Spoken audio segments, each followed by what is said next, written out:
Recorded. All right, I'd like to call to order the Village of Ashwaubenon Park and Rec Board meeting Tuesday, October 18th, 2022. Roll call, please. Mark Castonia. Here. Donovan Miller. Here. Tracy Fluke. Here. Aideen Hess. Here. Heidi Murphy and Deborah Lundberg are excused. Chris Zerbel. Here. Please stand for the Pledge of Allegiance. Pledge allegiance to the flag of the United States of America and to the republic for which it stands, one nation, under God, indivisible, with liberty and justice for all. And please keep in our minds the folks that are in the country and overseas helping protect our country. All right, action on the agenda. I make a motion to accept. Second. We have a motion and a second. All in favor, say aye. Aye. Opposed? Motion carries. Comments from the public must be limited to items not on the agenda. Must state name and address, limited to 5 minutes. Board's role is to listen and not discuss the item. Personal issues cannot be discussed nor individuals named. Board is not able to take action at this meeting. Anything not on the agenda, anybody would like to talk to the board about? Anybody? Nothing on the web?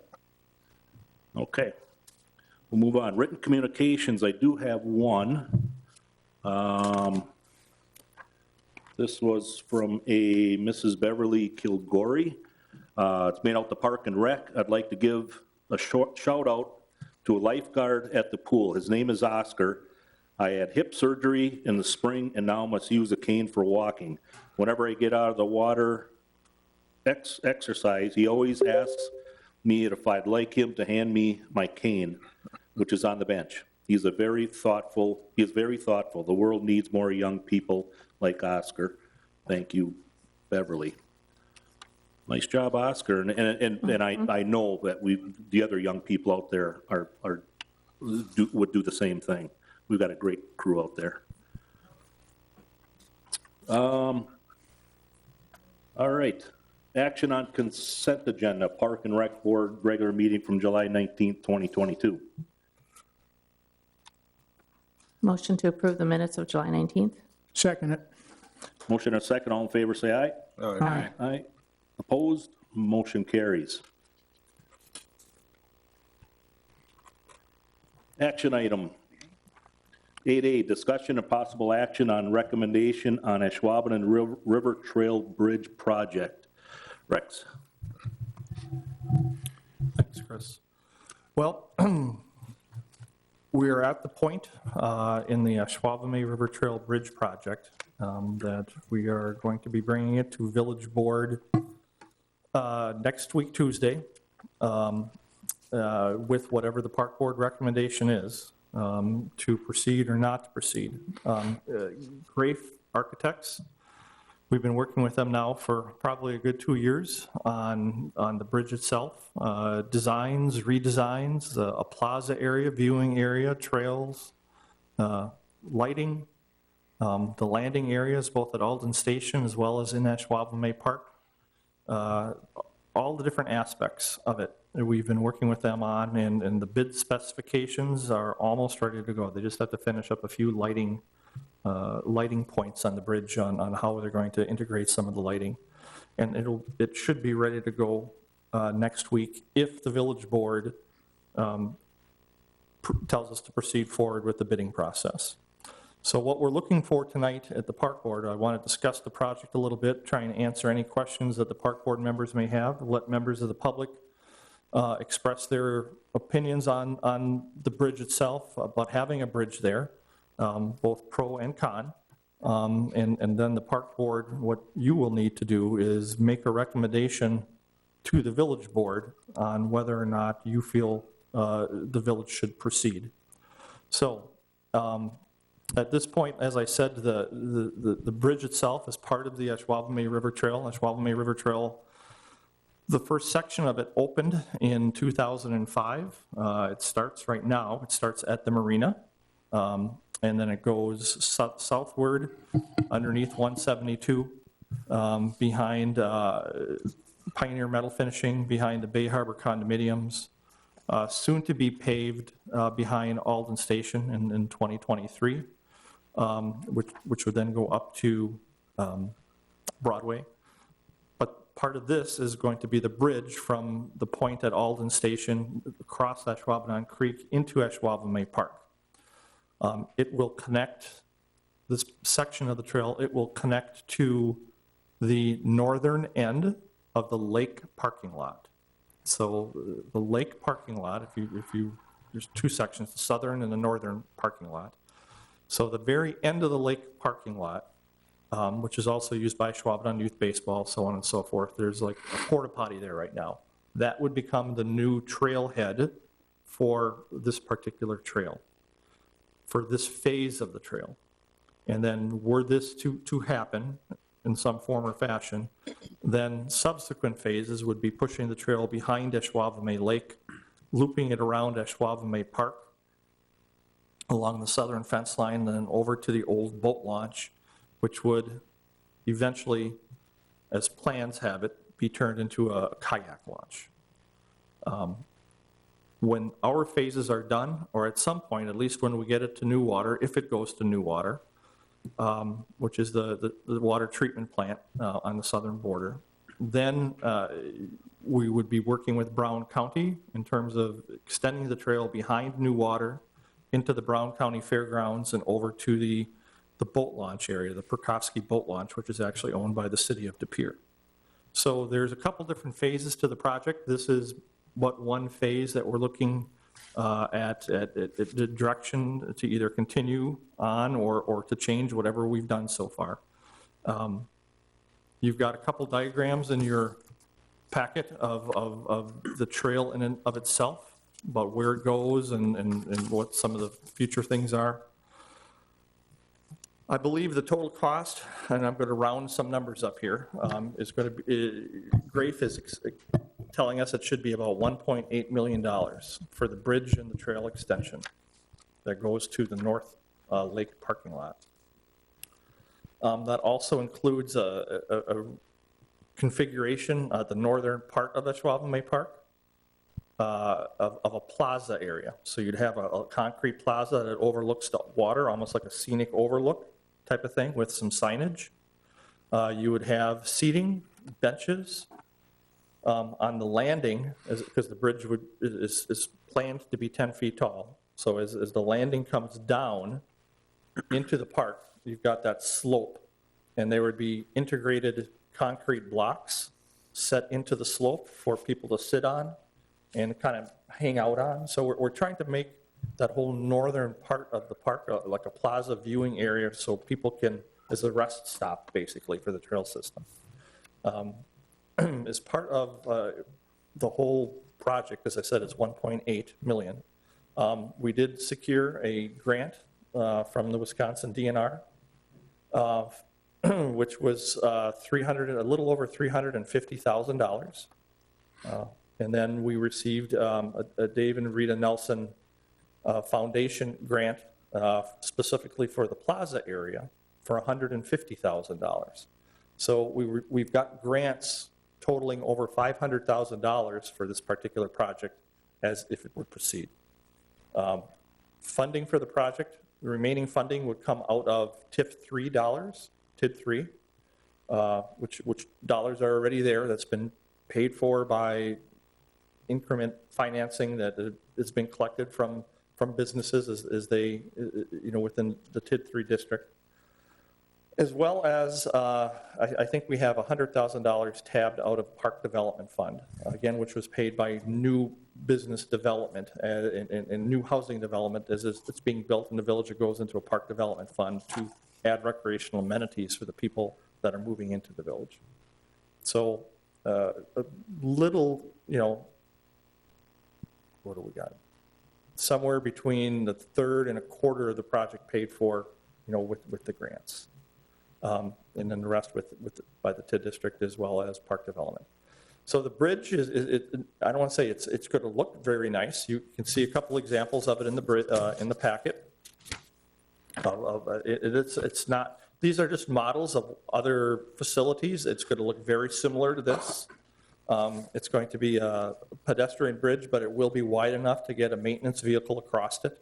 It's going to be signed, obviously, that it's for pedestrians and bicycles.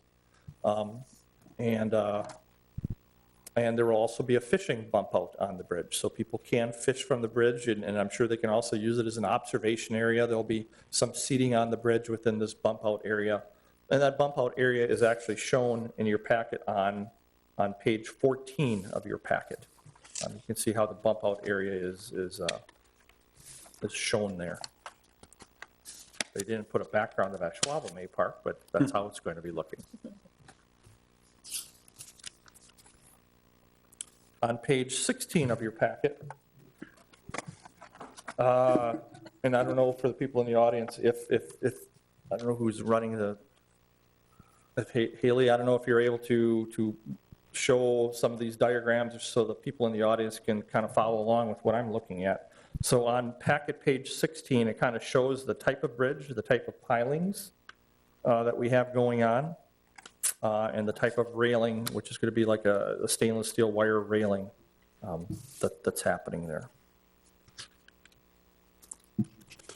So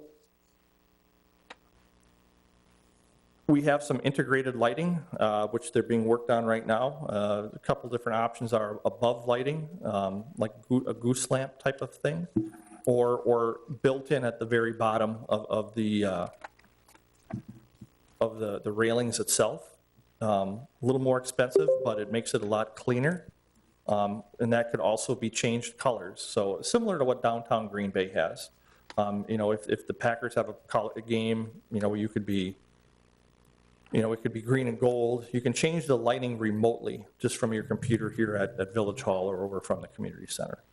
But for the most part, it would be just a white lighting that is meant to shine outward, you know, kind of out towards the river, so it would not affect the people who have homes and residents at Alden Station.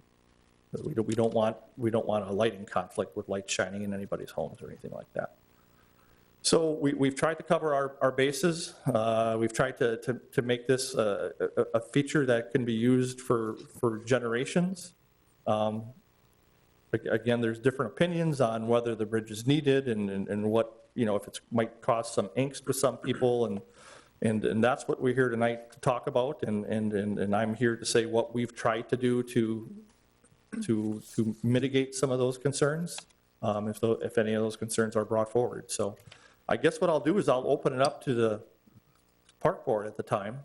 You've seen a lot of the pictures, as I said, the actual bid specifications, which would be just a thick manual. So we don't have that here tonight, and it's not fully completed because, as I said, they're still working on a couple of the lighting issues. But it would be ready to go by the end of next week, you know, if we do move forward. But I'm asking now, what questions do you have about the project or concerns? And then, of course, I see there's a number of people here in the audience, and then I would assume that we are going to allow them to come up and state any opinions that they may have, either for or against the bridge, and you can hear what they have to say as well. So, Chris, I'll give it back to you and the rest of the board. Okay. Any questions on our end up here? It probably states in here someplace, but I don't see it offhand. What is the total length of the bridge? Oh. No. I want to say 350, 400 feet. It spans the whole length of the channel, I mean, the width of the channel. Is that going to be one span, or is it going to have supports somewhere? So if you take a look at page 16 of your packet, Yeah. and if Haley, if you could go forward to, there you go. So that's, if you look at the support structure on the screen, that's how the support structure would be. There'd be concrete pilings that would be put into the river that would support the structure. Is that how many there will be on this bridge, or? I believe it's going to be 5 sets of pilings. Rex, is the bridge surface concrete or is it going to be wood? surface It would itself? be wood. I don't think it would be it actually would be, I believe, like a composite type of material. Rex, are we looking at this bridge being accessible 365 days out of the year? In some form or fashion, yes. It depends what you mean by accessible. So at this point, we're going to be trying to, for the first year on a pilot basis, taking the Ashwaubomay River Trail and clearing it of snow for the housing developments that are happening up and down the riverfront. At this point, we don't have this bridge being cleared. That would be a decision to be made in the future by the park board and ultimately the village board of whether that is something that they wanted to have done. I can't just make that decision, but it's something that the park and the village board would decide whether they wanted to do that in the future. Yeah, the only question I would have, if we allow this, as accessibility every day out of the year, and you maintain that bridge, the equipment use and the durability of that surface structure for the equipment, looking at the lifespan of that, the surface material for that walkway. Yep, all taken into account. The Grafe is aware that that may be an issue. I don't have the exact product in front of me with the specifications that they're using, but it has been discussed with them that that may be something that we do in the future, and that how it's designed is important in terms of the long-term viability of not having to do maintenance on it. And From snow damage, from snowplow damage. Right, and then you're talking about the lighting, we're looking at above lighting. We're looking at a couple different options right now, but I think the number one option that was chosen by administration was some built-in lighting at the very base of the deck. I don't have any pictures of that with me, but we saw some other bridges that have incorporated that, and we really liked that particular design. It illuminated the whole deck, but didn't have light. It minimized the light that spilled outwards, which we don't want towards Alden Station, and we want to try and minimize the lighting of the water just because of the fish spawning and the aquatic life that's in the water itself. The only question I might have is the durability of our lifespan of that lighting that's right next to the decking on that walkway, if in fact you have ice buildup and so forth, and having more of a life deteriorating effect on the lighting.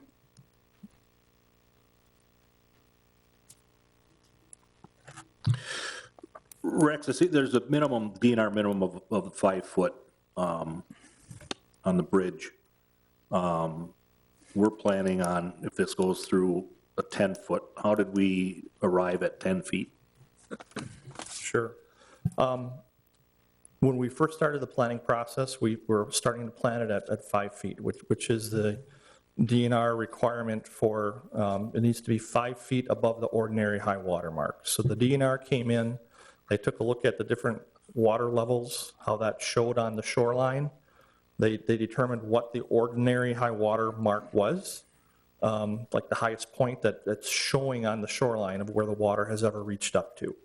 And from that point, they GIS'd it, excuse me, and designed the bridge from that. The Grafe designed the bridge up from that point.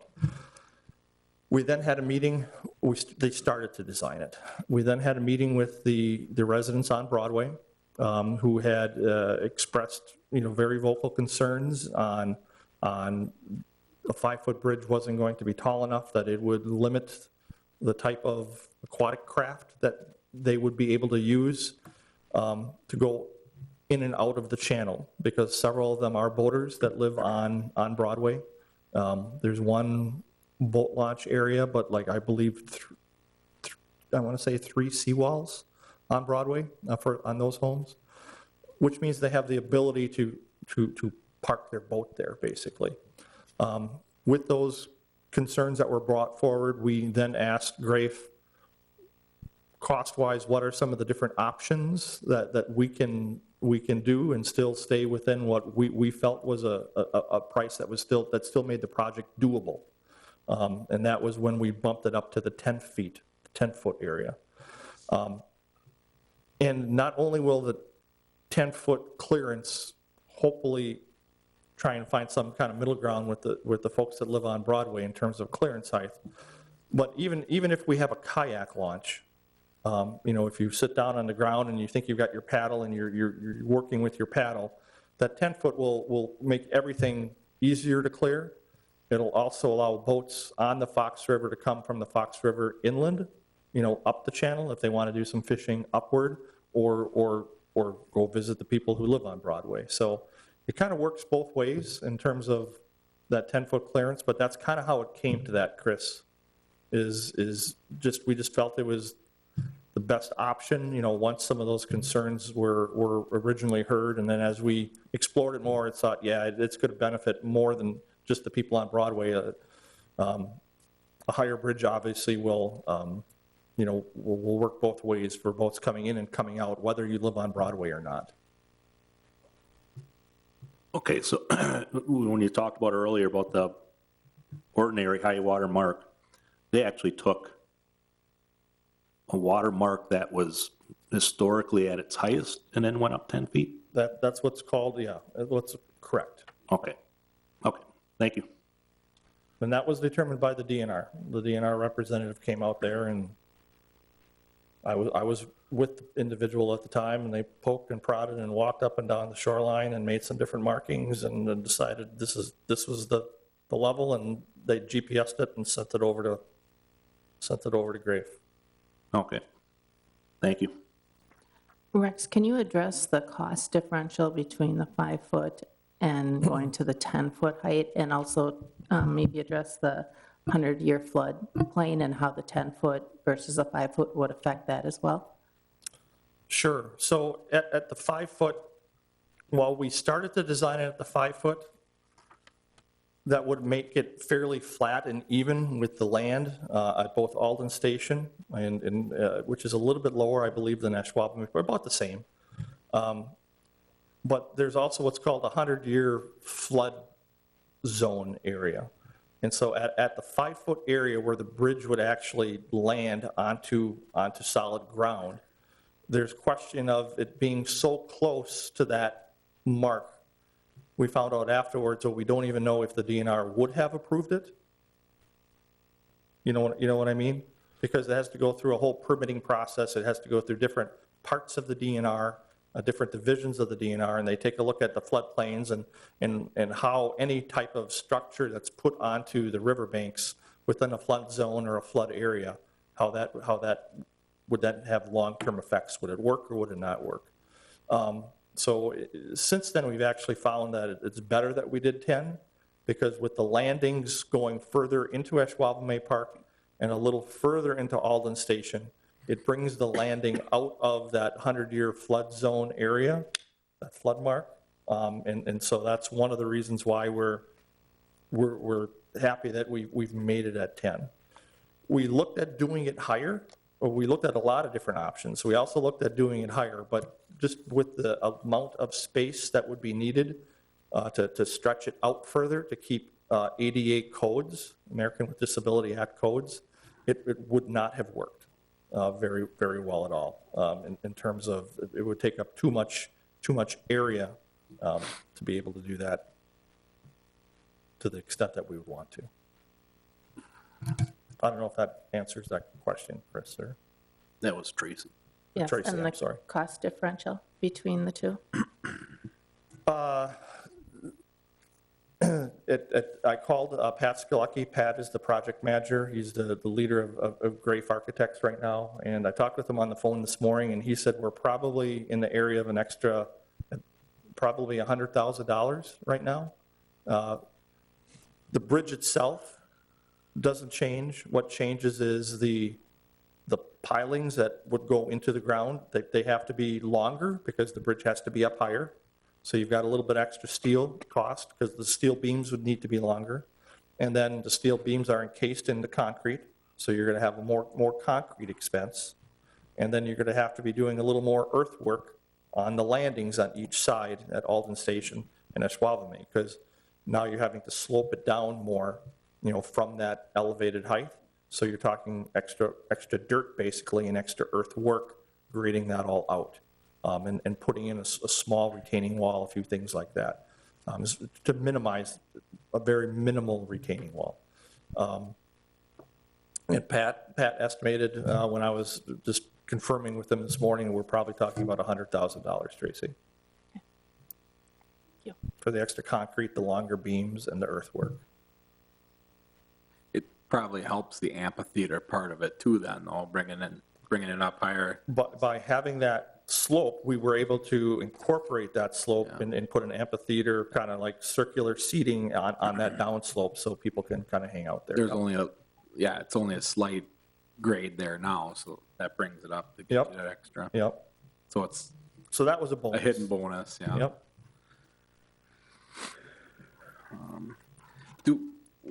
Do we know the depth across at any given point, or the max depth of the water there at? It Random. changes. We had a survey done, it must have been about 2 or 3 years ago, and I don't have those numbers with me right now, but we had a survey done, and it kind of moves, and the depth changes with the amount of silt that's deposited, obviously. It is, depending on whether the wind is blowing in, whether it's blowing out, that depth is going to change quite a bit, so it's almost like a moving target. You can get boats in and out of there most of the time, but at some points you wouldn't be able to get boats in and out of there irregardless of the bridge height, just because of how the water and the tide moves the water around. Okay. The reason I ask is I'm assuming that the middle of the path in is the deepest. That's an assumption. but Not necessarily. I don't believe that the middle is the deepest. I think it's actually a little bit towards the north. Okay. Do we know where that's where I'm at with the 10-foot clearance then, how much of an arch is on this bridge? The arch is going to be put where at the deepest part of the channel. Okay, so they got that plan. The high point of the arch, Okay, yeah. that was my concern, is that Yep. if it's already shallow, I'm doubting we're gonna get any massive carver yachts down that channel, just because there's not enough water to float them down. So the 10-foot, in my opinion, in my Yep. vision, should be sufficient for the majority of the boats, but. Back when Ashwaubomay was built, and I grew up in the village back in the day, I remember the first year Ashwaubomay Park opened. We had an active boat launch there. There was actually a caretaker who lived in Ashwaubomay Park that took care of the boat passes. You had to pay an admission to get into Ashwaubomay Park. And as part of that whole boat launch area, because he checked the passes and he checked the boat launch stickers that had to be issued and you had to have to launch a boat at Ashwaubomay. Back then, we dredged the channel. So every couple of years, and we still have a couple old buoys that have to be at least 35 years old in storage that we never got rid of. But that used to be dredged specifically for boat traffic that moves in and out. And at least from as much as we can recollect, it has not been dredged or touched in at least 30 years. So we know it's filled in. We know there's sections that are at low tide are barely a couple feet deep. That's not the whole channel, but certainly certain sections are very, very shallow. But it used to be dredged. Now, we would never dredge that before. I don't think we would ever get permission to dredge it, because over the years, obviously, the big Fox River cleanup that's happened, where they did a lot of sucking out of the PCPs and taking them and putting them in up north on these islands or whatever, or shipping them somewhere else.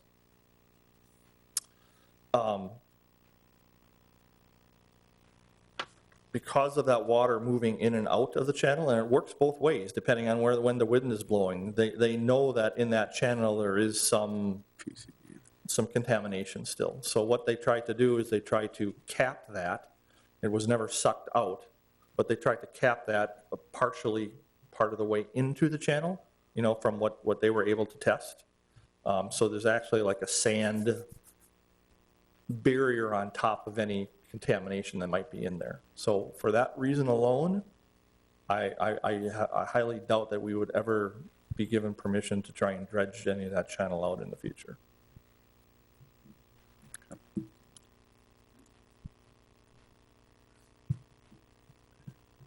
Anybody else?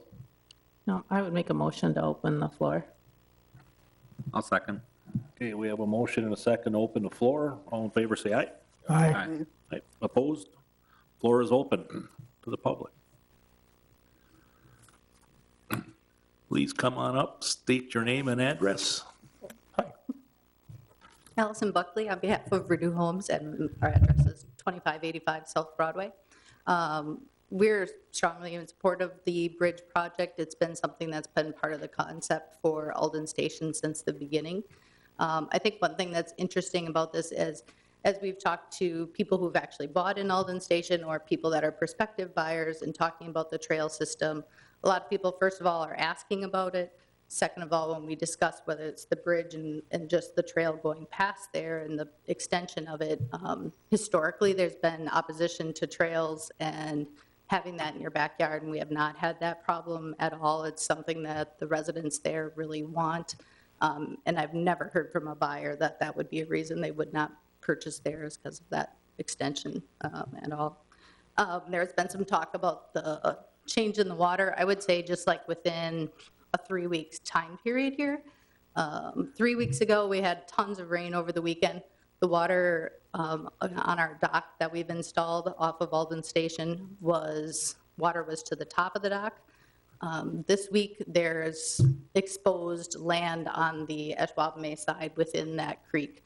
So your fluctuation, it's probably 3 feet or so, just depends on the day and how much rain and how much wind and back and forth, so it's really inconsistent. And there really isn't boat traffic in that creek as a general nature in terms of being concerned. We have also installed a kayak launch on our side, trying to encourage that and a little bit of a fishing pier, but thus far, there's really, in terms of being concerned about cutting that off, there's just not a lot of traffic at this point. But happy to answer any questions if you have any. Otherwise, I know there's a lot of residents here. I don't know if they all want to speak or if you want to take a poll or something, but they're happy to chime in as well. Okay, thank you, Allison. I will bring up too, I do have a couple letters, emails, I guess, that they probably were, to Rex and Mary, in support of the bridge as well, and the whole walking trail.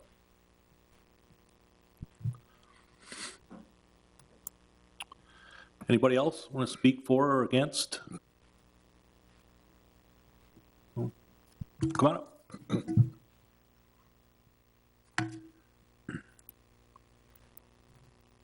Hi, my name is Dawn Goodman. I'm the publicity and the political chairperson for the Bay Shore Bicycle Club. Okay, can we get your address, please? I'm out in New Franken, 6076 County Road K. Okay, I'm here because our club and I use the trail, and we think this would be an excellent addition to that trail system. Anything we can do in our community to provide more connectivity and opportunity for people to get out and be active is important to us, and we try to support it. So. okay, thank you. Mary, you wanted to say something? Oh, yeah, I'll let you talk if you'd like. Okay. State your name and address. Ann Rupett, 2625 Bay Harbor Circle. One thing I'm thinking about, because I live on that trail, I'm concerned about how they're constructing it. They said there's wood, and we did have our dock system that was made from wood. I'm not sure if it's the same stuff, but we just had to redo it. It cost $500,000 to redo it. And another thing, I'm not sure if it'll be the same problem, but we have a lot of problem with the geese. And we've had to shovel it off. And so I'm not sure if they know about that issue. I know they put streamers up and it helped. And they also put, we have water there now to clean it off. but you're going to have to think about maintaining that bridge because there are a lot of geese out there, and it's a problem. But anyway, I'm not sure what kind of wood they're talking about because we had to take it down. Okay, thanks. Thank you. Rex, you want to add anything there as far as the structure? No, there's a couple different geese defense strategies, and that's something that will have to be addressed, for when the bridge goes in, because there will be geese on it. There's geese in Ashwaubomay Park, there's geese at Bay Harbor, and, all the way down to the marina.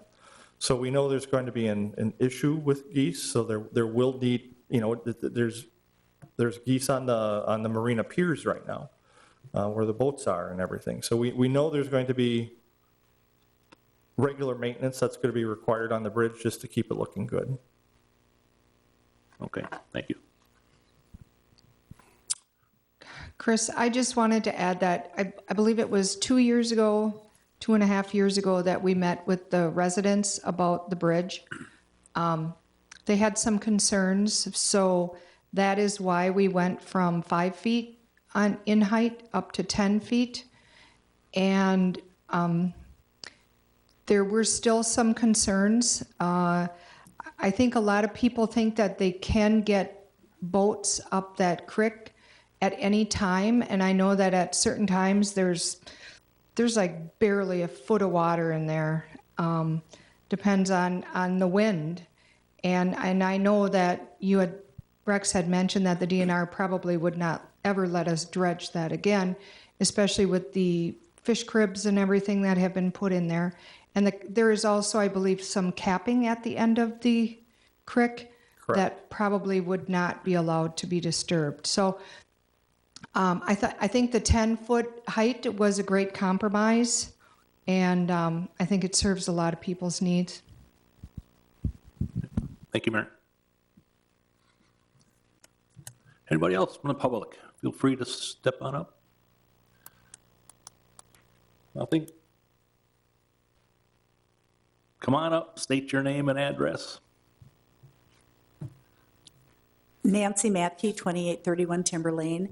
The Ashwaubenon Walking Club actually has been using the Marina Trail and use it, I would say, a couple months out of each year. We rotate through the village on the different trails.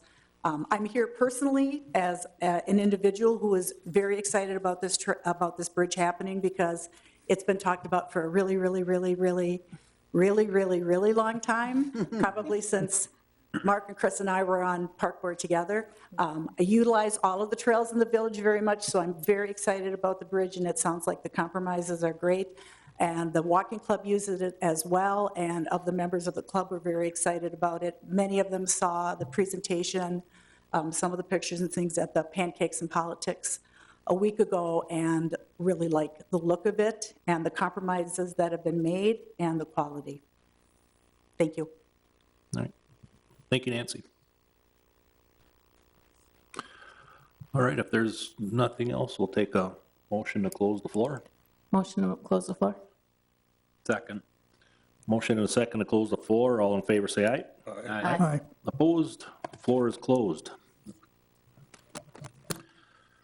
I would just like to mention a few things. I was a parks director in Ashwaubenon from 1993 to 2005, and this is not a new idea. When I came in 1993, it was in the comprehensive plan, and I walked to the old Schneider property many times, looking across, going, oh, where can that bridge go? Where can that bridge go?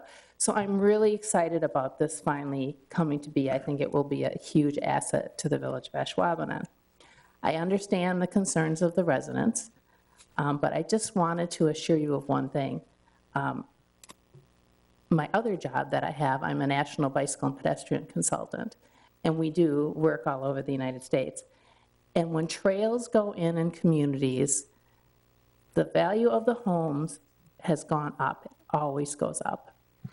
And any property that's adjacent to the trail goes up considerably.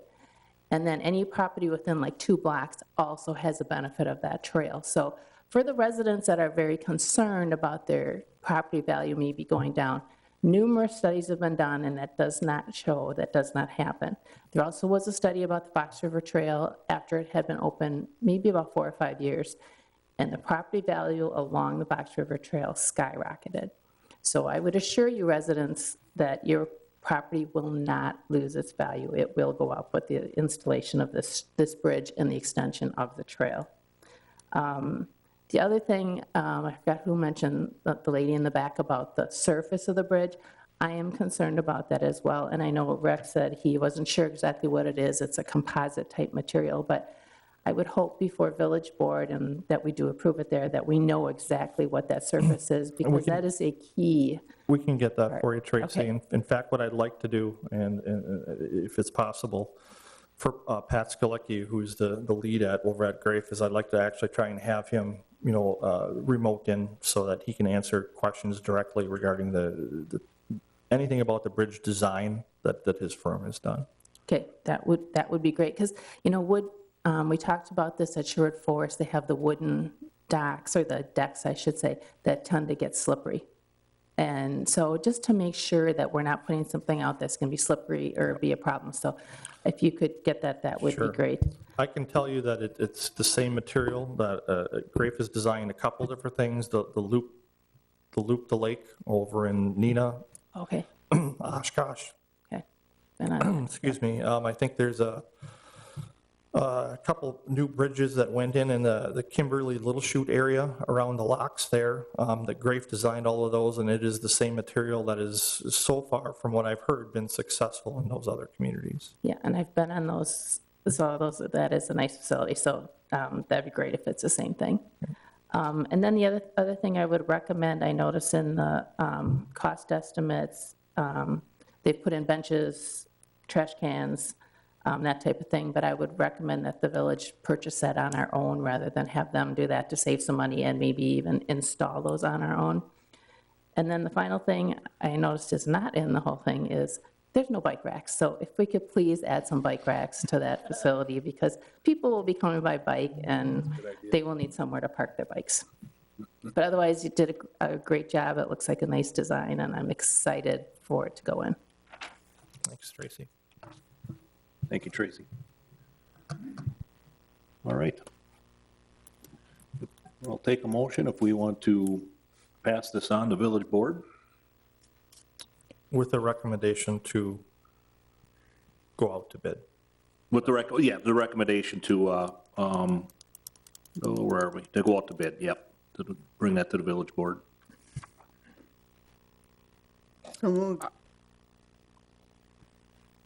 I'll make a motion to send the. I think we got a motion over here. Yep, if you want to. I'll second then. Yep. Okay. We have a motion and a second to forward, how do you want me to word this? Forward this. Oh.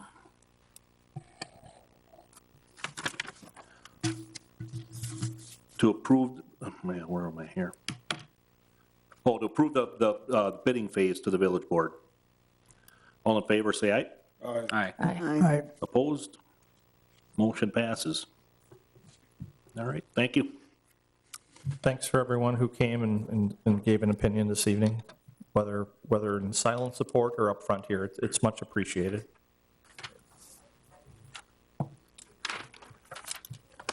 All right, on to action item B, review 2022 Ashwaubenon Park Program and Summer Day Camp Report. Rex. I will ask David Rohrig, our recreation supervisor, to come up, and he can tell you a little bit about how the summer went on those types of programs. David might want to just put it on. Okay, we're good.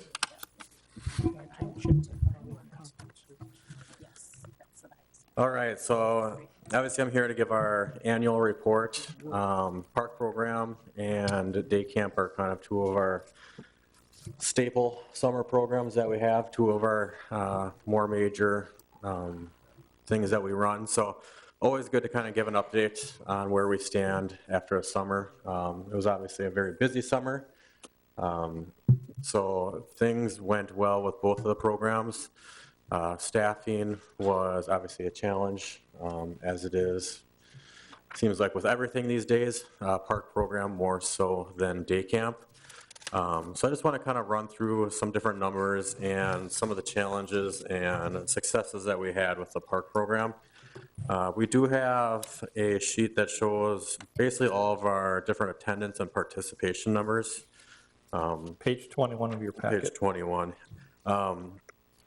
The girl that we had working for us, actually 2 years ago, she was going to school to be an actuary. So that's why there's a lot of stats and numbers on here. She was. Hire her back. Yeah, as smart as can be.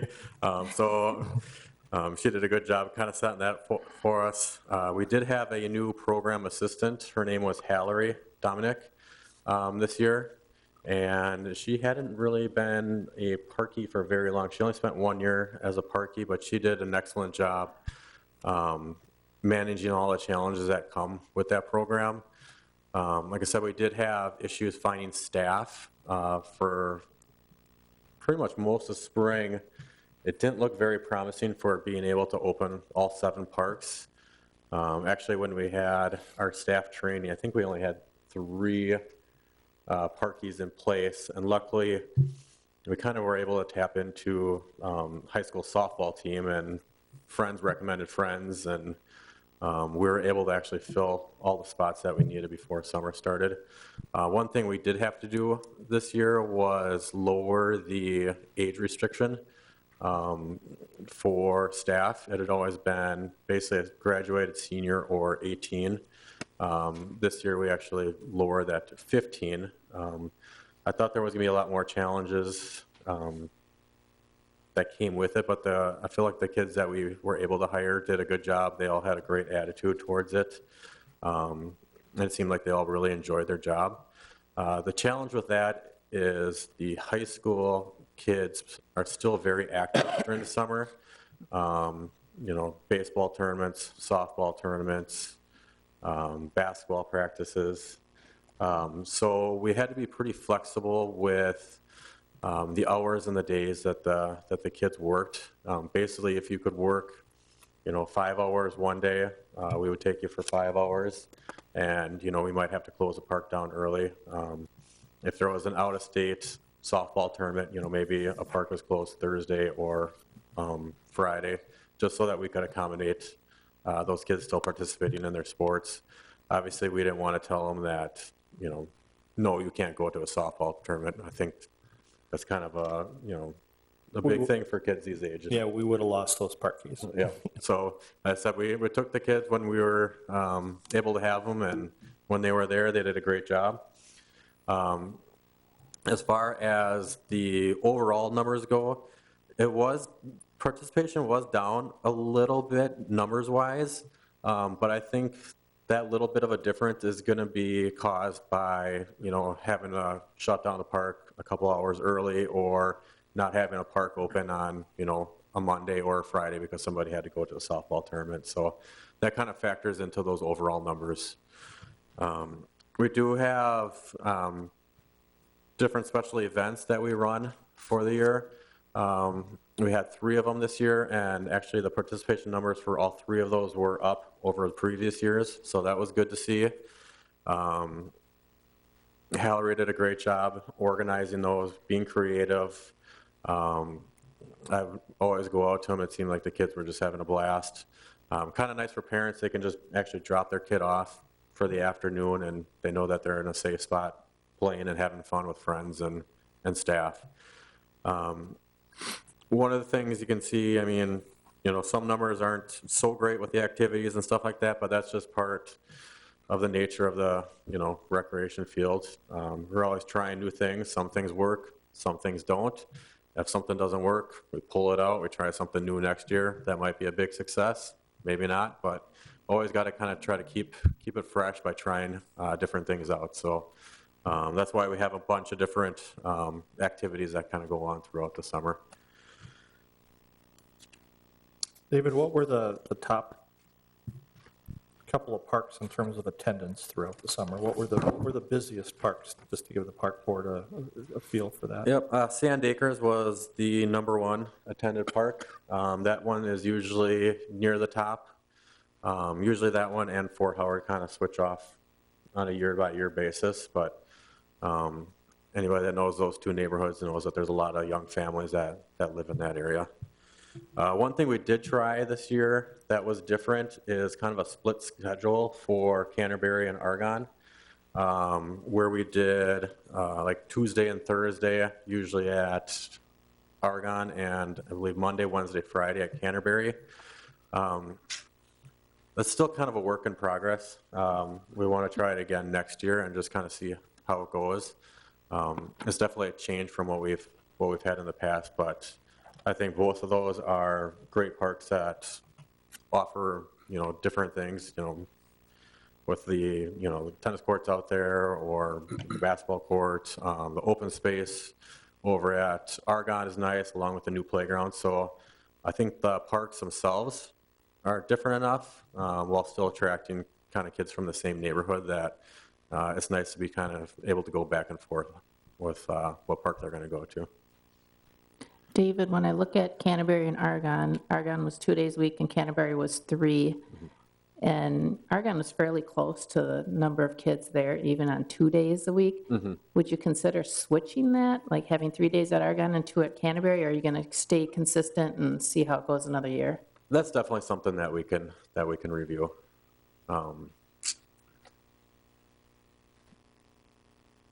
Yes, I've probably talk to staff more about that and kind of see why they think that happens, but I'm kind of surprised that the numbers are that close because I know the kids actually like Canterbury better than Argonne, which kind of always shocks me just because of the nice playground equipment, that we have at Argonne. So, and some of that could be, there were some days where, we had to actually close up one of the parks and stuff like that, so you don't really know how much that kind of affected it. That was actually a park where we had a staff person in place, and it didn't work out for the first day, so then we had to actually go back and try to find another staff person. So the first few days of the summer, we weren't able to open. Fort Howard Park was once again a busy park. We do still have the free summer lunch program out there. During COVID, we actually had it at Smith Park as well, but that is something that went away. Funding went away. Yep, after the past few years of COVID, so now it's just offered at Fort Howard. But it's still a program that's popular. Over 776 meals were served over at Fort Howard Park, so definitely something that gets a lot of use, and I think it's something that's good for the community.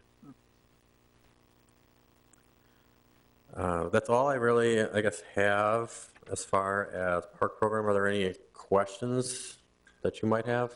Oh, David, I noticed there's a breakdown of participation by event and by boys and girls and totals and averages and so forth.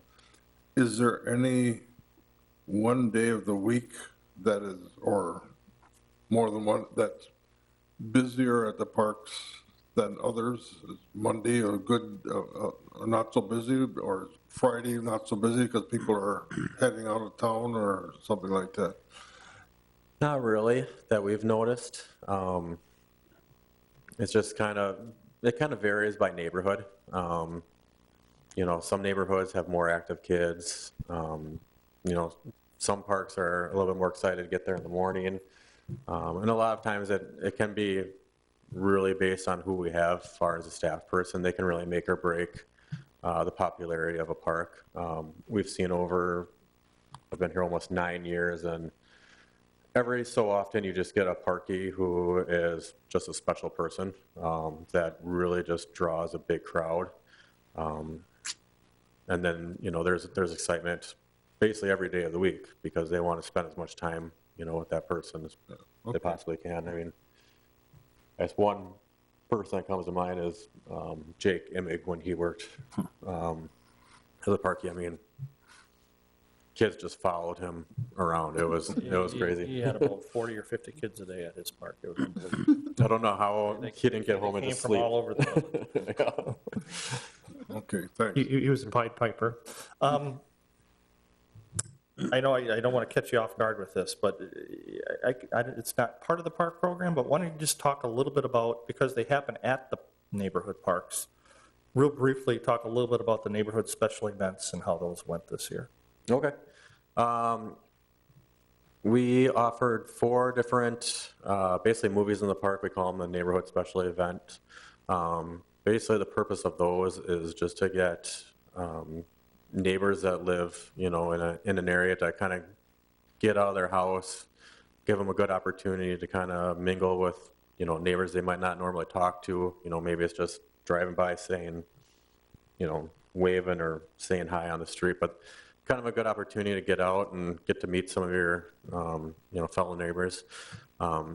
Something that I think has gotten a little bit more popular as the years have gone on for us. We've tried to add different elements to these events. I think they used to be just strictly almost a movie night, but now we offer kind of a free hot dog dinner, chips, we have water, lemonade. The last couple of years we weren't able to offer bounce houses because of COVID, but luckily this year we were able to bring that back. I think whenever you drive by a spot, I mean, me personally having a daughter and you see a bounce house set up, something's going on and you've got to almost check it out.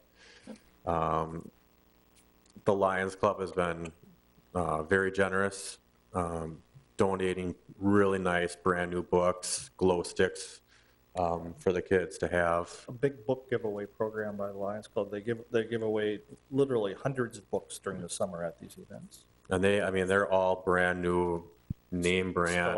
Scholastic books. Every children's book that you can think of that's popular, they have. So Kids games. Kids games, the parkies, the parkies will play, big games of kickball or tag. So we start those usually at 6 p.m. and then we wait until it gets dark enough to have the movie in the park. So as we kind of get later in the summer, it kind of gets a little bit earlier that we're able to start to show the movie, which I always kind of enjoy the last one because it's not such a late night then. So. And for some reason, I always pick the longest movie at the last one too, so I don't know why I do that. But we have also partnered with Funflix. They're an Ashwaubenon based company. Steve, who runs that, has been generous enough to donate a giant movie screen for Sand Acres Park when we have it out there, as well as the sound equipment for that. I mean, it's got to be 3 or 4 times the size of our normal screen, so it's really cool to see it all set up. We are trying to do actually a 5th movie night next year. Still kind of in discussion of where we're going to do it, but possibly something that might be done kind of working with Melody out at the lake. Maybe we can do something right by the lake and then work with Steve from Funflix again. They've got actually a giant LED screen where you can actually show the movie while it's still light out. So those are just, I guess, events that have grown in popularity, and it's been kind of cool to see it the last few years. And don't sell yourself short. You also got a fairly good sponsorship for those events. We do. We've been able to work with Nicolay, and before that, Nicolay Bank. Yep, Nicolay Bank, and before that it was. So Nicolay, Yeah, the they got bought sponsorship out. by Nicolay Bank basically pays for the bounce house and a portion of the free hot dogs that we give away to the kids. So it's a really nice sponsorship. So, and they've, like I said, we've had them for the last couple of years, Yep. kind of sponsoring it. Yep. So. They're happy to continue on. So Yep. we're hoping that holds true in the future. Yep, and we always try to, kind of give them some credit on the flyers that we send out to the residents. Just make sure that we put up their banner. If we can include something in the brochure, we try to do that too. So try to kind of help them out too for being so generous with their donations. David, thank you for being so flexible with your staff to keep the parks afloat. Thank you. It's certainly different from 10 years ago. But, you know, you have to be. You know, things have changed, kids' schedules have changed from what it was when we were younger. And you have to adapt. If you want the program, you have to adapt, so. It used to be almost, we would just give them 5 days, and if you know, 5 days off during the summer, and if you need more time off, you know, maybe this job isn't for you, but like I said, we make it work, and we even try to have basically some substitutes so that we could, you know, try to plug some kids in and keep the parks open. My daughter was one of them. David, did you get back to the Argonne Canterbury split? You know, notice how many kids have crossed over that go to both? Yeah, it was a lot of the same kids. Is it? Okay. Yeah, so basically the kids that you saw at one park, for the most part, you'd see. Yeah. So, and it was the same staff person working there, so like I said, the kids kind of throughout the summer get attached to the person that's working in their park, and that's actually kind of the funniest thing when you go to some of the special events. They always want, you know, their parkie to be leading their group, and they get kind of defensive if you get stuck with somebody else that's not their parkie, so they always think whoever they have is the best one, so. Yeah, of course. Good. Questions for David on the park program or the neighborhood special events? Day camp? All right, well, day camp in 2022, I guess I can't even put in words how good it went. There were a lot of changes going into the year, which I guess I had some concern about, and I'm sure Rex probably did as well. We lost Carrie Kornick, who had been our day camp coordinator from the beginning. Casey Gerzak took over. She is a student at St. Norbert College. She's part of the basketball team there. She's getting close to being finished up with her schooling, but she's going to school to be a teacher. So she was able to actually move into that role. She'd been working day camp for a few years now for us, and I think the job that she did as first-year coordinator was phenomenal. That's not an easy role. That's a lot of kids to be in charge of, a lot of things that can go wrong. How many kids are average? This year we averaged 57.4, which is more than we've ever had before. We usually, I guess, we try to shoot for 55, and this year the kids behaved. It seemed like we usually get a lot that drop out for vacations and stuff like that. They didn't really drop out that much this year, so so usually we have a couple of trouble kids that they might get booted out if there's a lot of behavior issues, and we didn't have that. Which brings it down to a more manageable number. Yes. So I kind of joke around that we're almost like an airline where we oversell, and then you kind of wait for people to drop out last minute, but they didn't really drop out. So, but the benefit of that was financially it made a huge difference. Obviously the past 2 years were a struggle. This has always been kind of a good revenue generating program that kind of helped us offset some of the expenses that we have with some of our different special events or things like the park program that don't really bring in money. So this kind of help offset some of those costs. The last 2 years with COVID, we were really, I think last year we brought in about $1,500 revenue. The year before that, I mean, it was right at break even. Pre-COVID, we were, I would say, 12 to 13,000 profit. And pre-COVID, we were averaging, I want to say, just over 50 kids per week. So this has gone way past what we were pre-COVID. We didn't know how it would bounce back, if people would get used to, finding other care for their kid during those few years. But it bounced back significantly. Actually, we ended up generating over our expenses, $26,000 in revenue this year. So that was something that was really nice to see. That really helps in terms of offsetting other non-revenue producing.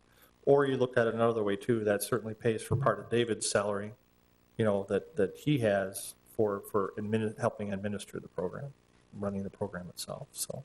One thing that did help us expense-wise this year was some of our COVID guidelines were a little bit more, I guess, lax, where we were able to allow parents to actually come into the school and drop their children off.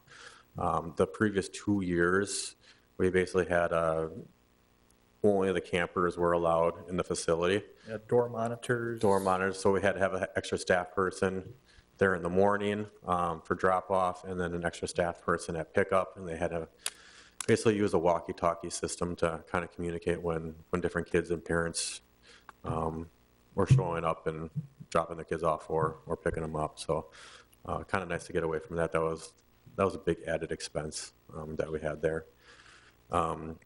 As far as trips go, we have been trying to mix it up every year. Obviously, we have our go-to trips that the kids love, but we did try definitely some new trips this year. I know we tried Green Bay Sail and Paddle. They actually had the kids out on the water, learning how to sail. Yeah, I mean, we were kind of shocked when we got there. We didn't know what to expect being the first time, and all of a sudden, kids are out there steering their own boats, and kind of made us a little nervous. But the people at Green Bay Sail and Paddle did an excellent job of making sure they were safe and having fun out there. We actually took a trip down to the Milwaukee County Zoo this year. That was super popular. The response I got from a lot of the parents and kids were that the kids thought it was super cool to go down to Milwaukee without mom or dad. That it kind of made them feel a little bit more independent. We had never really gone farther than 45 minutes to an hour away. So that was something that we left really early. We got back really late, but it worked out awesome. We've already been talking about, trying to do, another, different Milwaukee location for 2023, maybe Betty Brinn Children's Museum or something along those lines. Is it true that you're going to be bringing the kids to Summerfest next year?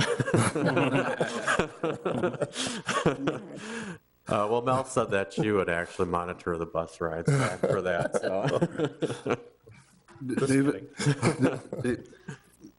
when you go on a trip like that, like the zoo, do you include all the kids that are enrolled, or do they select, the parents say they can't go and this one can, or? We haven't had too much of that over the years. Occasionally there'll be, maybe one parent or two parents that don't feel comfortable. We didn't have any of those issues with the zoo this year. Where I've seen in the past is more with different swimming trips. Just parents that don't feel comfortable with their kid around water. But so if you have 50 kids go on the trip to the zoo, how many chaperones or whatever you want to call them would accompany them? We usually have all of the staff go, so they usually work in shifts, but we have 7 staff that work the camp, so we're definitely under the 10-to-1 ratio. We're actually well past that because our day camp coordinator is fully involved that day, and she usually takes a group too. So, you're looking at so you have seven kids per counselor. Okay. And sometimes too, like for the Milwaukee Zoo, just with it being such a big place, we do have some substitute staff. So I think we brought like 1 or 2 extra staff just for that trip. You didn't have to tie them all together with a big long rope or something. No. The thing that helps is we do pick out camp shirts that the staff wears, but then the kids all have matching shirts, and they're always super bright colored. I think it was bright blue this year. So we try to make them stand out from all the other kids that go to these different locations. So typically, it's what, one bus load or 2 bus loads, or? It is 1 bus load, and that's a big reason why we try to stay in that 55-ish Yeah. number of kids, is just because once you get past that, then you're going to have to start looking at getting a second bus, which... Yeah. Is that a school bus or a coach or? School bus, yes. I don't want to go then. So I'm sure the bus drivers on a trip like that probably have to have some pretty good patience to deal with some of our kids' antics. But like I said, we were fortunate this year that it seemed like the kids were very well behaved. And I said, I think field trip days, they can get excited, but I think if it's a place they want to go, they know they have to be on their best behavior too. So I want to, before we move on to the next topic, I want to throw in and make sure I give kudos and a great thanks to the Ashwaubenon School District. The day camp is held at Valley View School, and certainly this summer, I mean, we worked with them, all through COVID about different policies and procedures, so they were comfortable with us being in there, because that was a big deal. As you know, City of Green Bay wouldn't let anybody in their schools for anything. But the Ashwaubenon School District, when we David made up a plan with the staff of all these different procedures, and we were not able to, we didn't have to miss a season because of COVID of our day camp program. It was challenging, but we didn't have to miss anything. This year's challenge was Valley View there was a lot of construction going on, with the air conditioning, I believe, going in, and all kinds of ventilation and piping and remodeling going on. So David and his staff had to literally every couple of weeks, there's different entry points and pickup points, and you can go down that hallway. But this week, nope, you can't go down that hallway anymore. You have to go down this hallway. So there's, working around the construction schedule, and that was all worked out prior to the summer with Keith Lucius and the Valley View administrative staff, the principal and the vice principal, and Andrew, right? No. Doug. Yes. Thanks. So great people to work with, and so we really appreciate the fact that they allow us in the schools and have been allowing us in the schools to be able to carry on a program such as this, because it works out well with the gymnasium. On rainy days, there's plenty of room to do up there, and a lot of times, most of the time, we're based out of the cafeteria. We had to rotate around back and forth, again, based on construction, and I'm sure it was kind of a pain for the construction workers to have all those kids in there. And quite honestly, a lot of school districts probably would have just said, nope, can't do it this year. But Ashwaubenon School District has always been willing to work with us on our day camp program. So I want to make sure the kudos go out to them and the staff and the custodian there, because they have to clean up a lot more with our program there. But I just wanted to say, make sure everyone knows that if you get a chance to say thank you for allowing us in there, please do so, because they're great to work with. Yeah, it really is an ideal location for the camp. Like I said, with the cafeteria, the gym space, they've got a nice playground there. They've a lot of green space that we can play different games. We're able to walk over to the high school pool twice a week. We're close to the library. We pick kids up from summer school over at Parkview, and we walk back to camp as a group.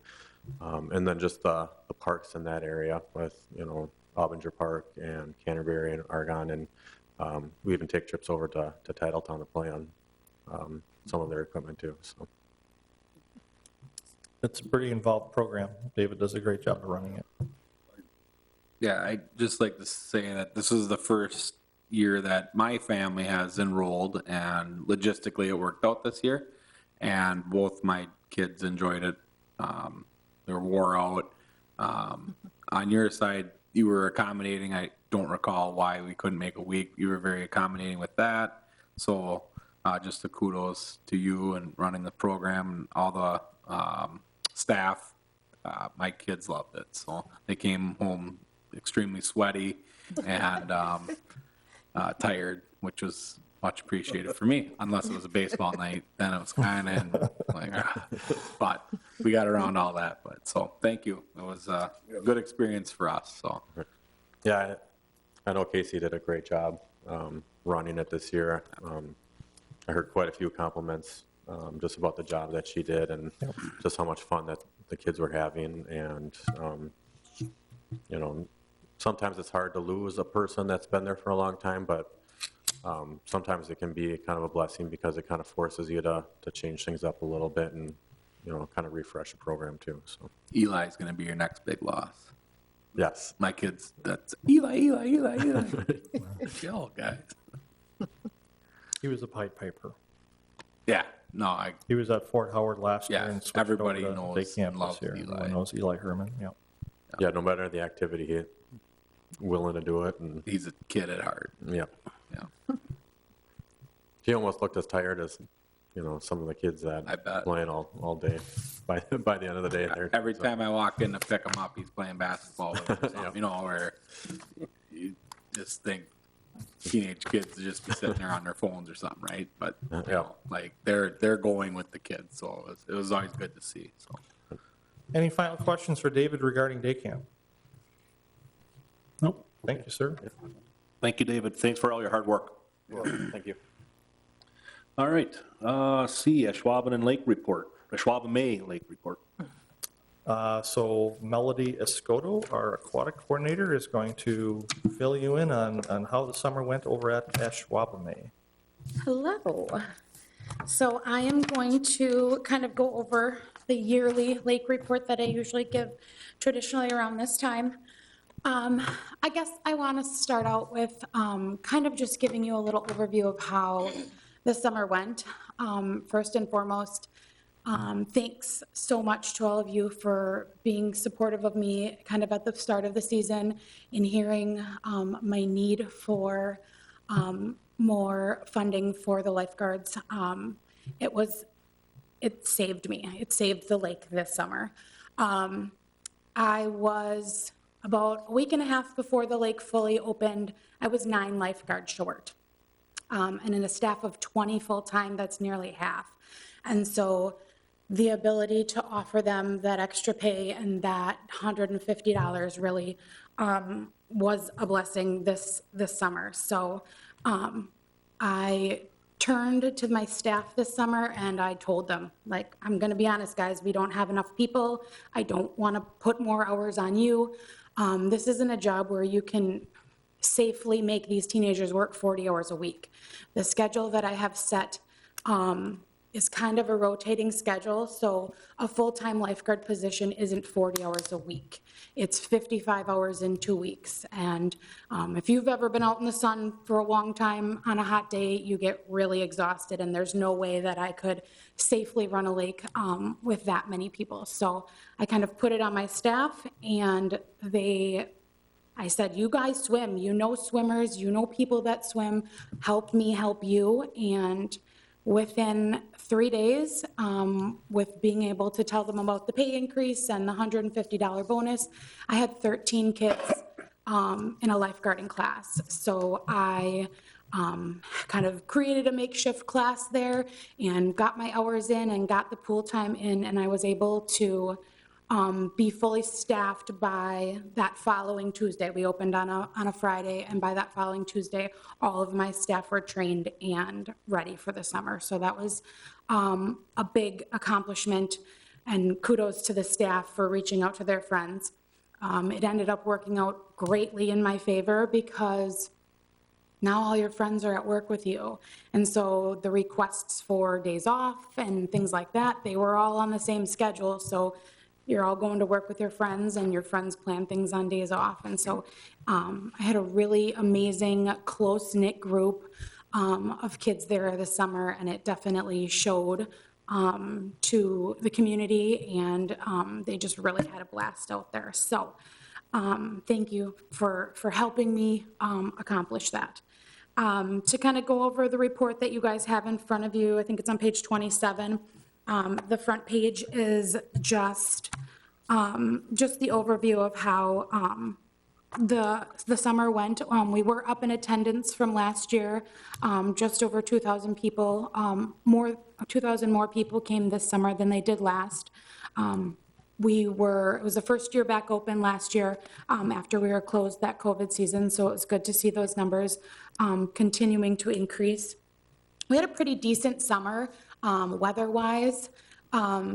As always, I try and stay as proactive as I can as far as if the day is slow, I cut staff, and making sure that the lake is fully staffed safely, but also being mindful of those hours and stuff like that. So out of the 71 days, there was only 4 days that we weren't able to open because the weather just didn't look like it would, even give us any type of swimming weather. And we did close early 3 days.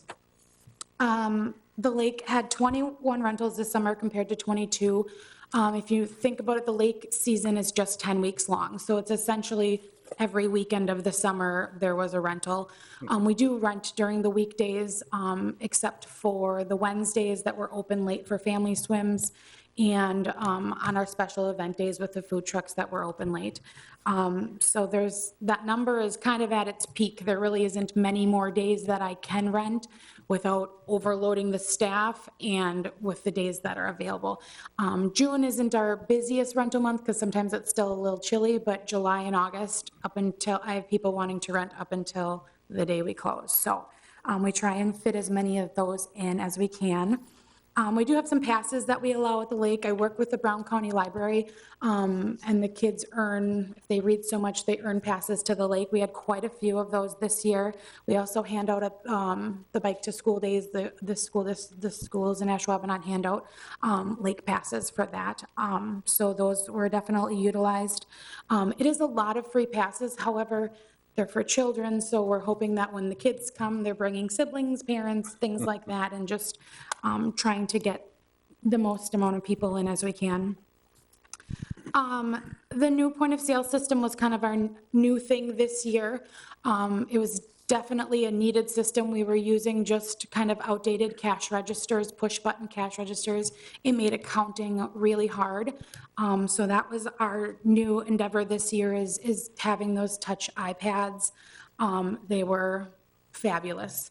I worried a little bit about the staff and training them, and then I had to realize what generation we have here, and it was, they trained me on half the stuff. So, but it was nice because, as you know, with everything, it's hard to get some of the products that you normally have. So some of my concession items needed to change on a dime, and it was super easy to switch a picture and a price on an iPad versus registering cash register.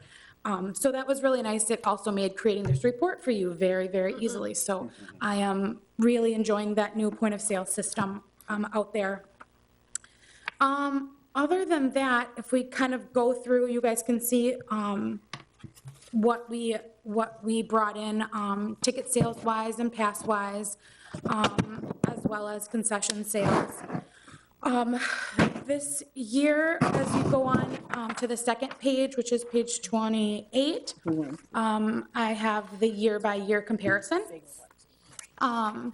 We did do well in concession sales this year.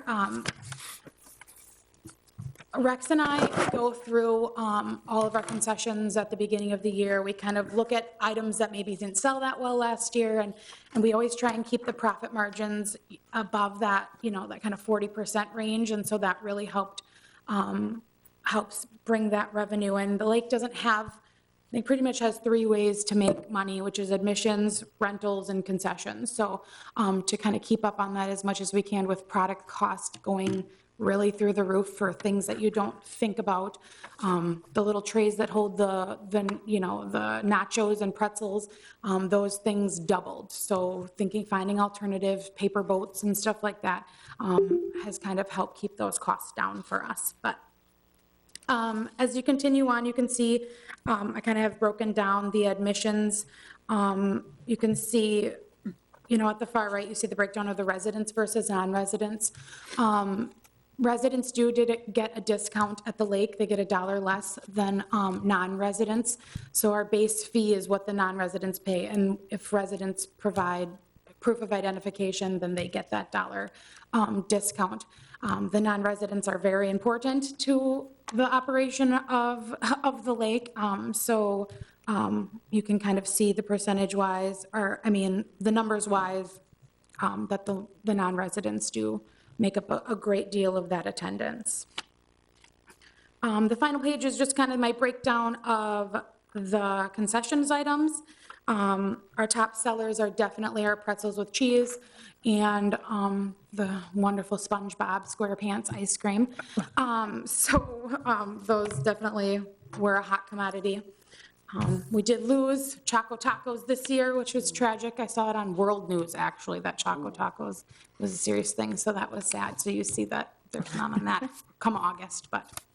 Did you double the price of those when you found out they were going? You know, I thought about selling them by the case for the ones that I had, but those were really hard to get, so.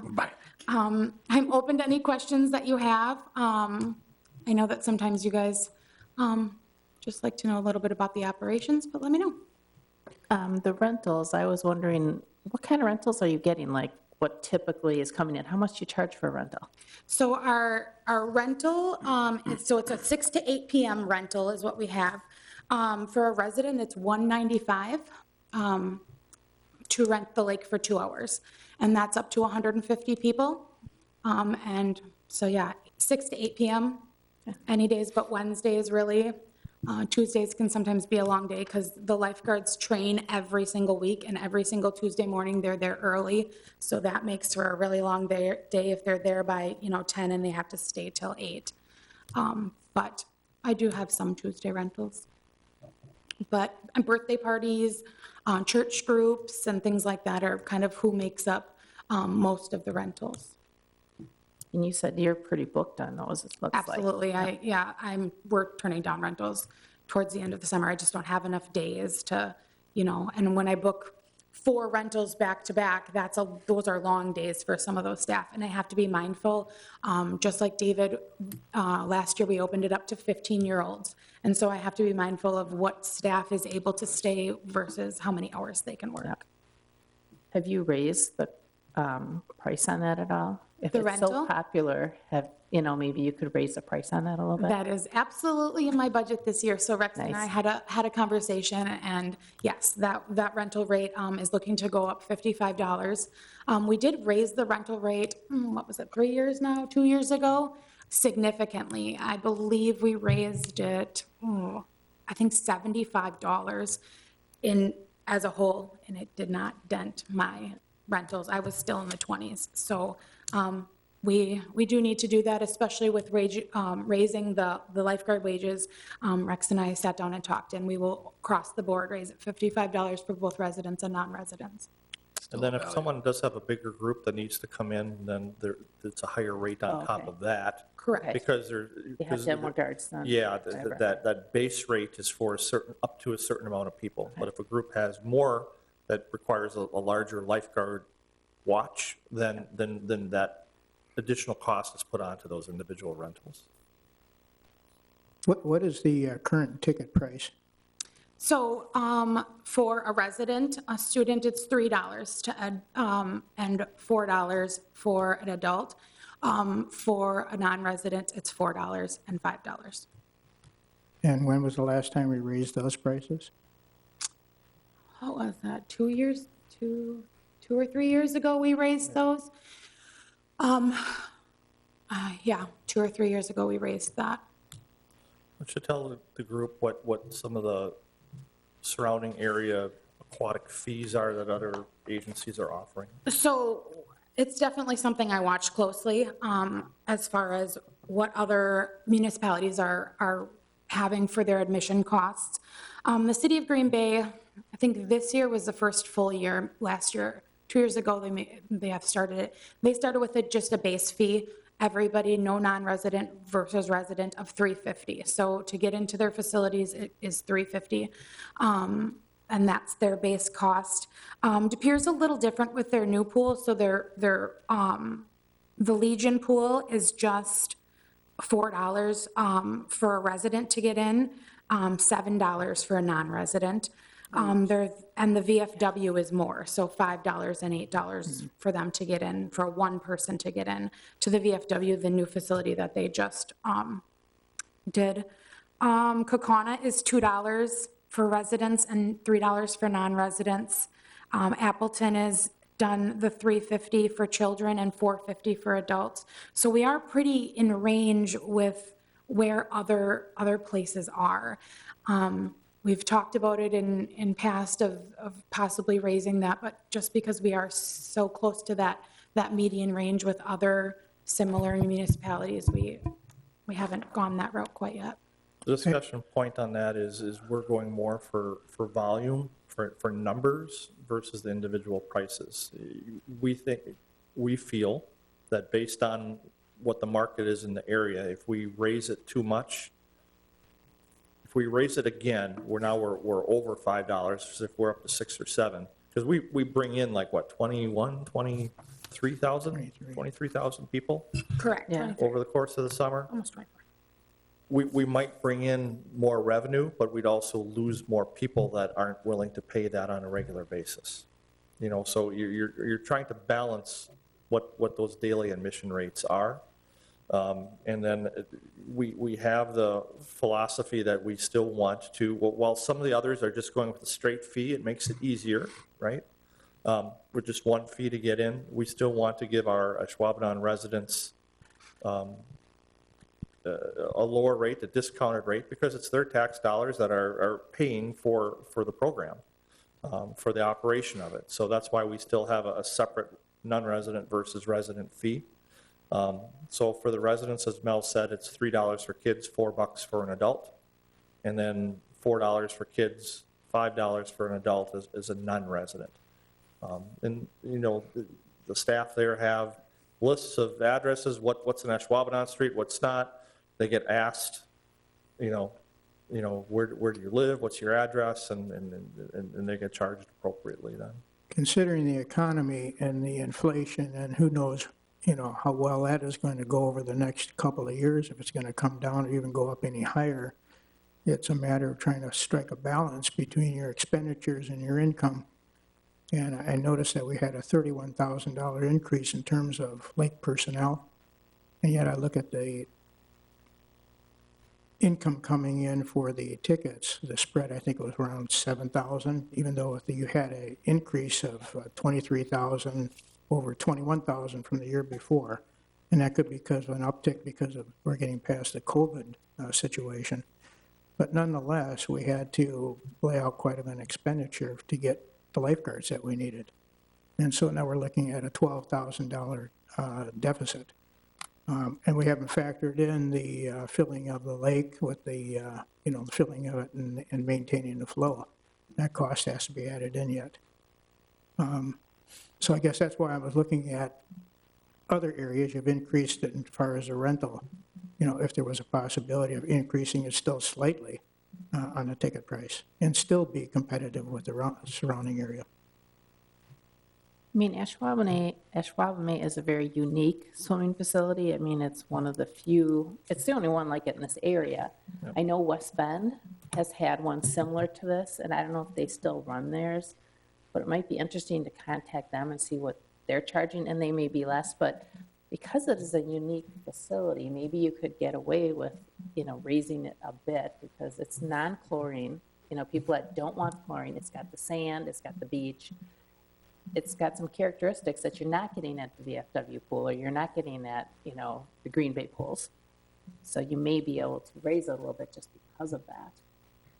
And you said our fee was $3? $3 for a student, a resident student. I think $3.50 would still be competitive. Yes, it's definitely something that Rex and I can look into, and we're in the budget process right now, so we'll look at that. I do stay up to date on West Bend because they are very, very similar to us. Okay.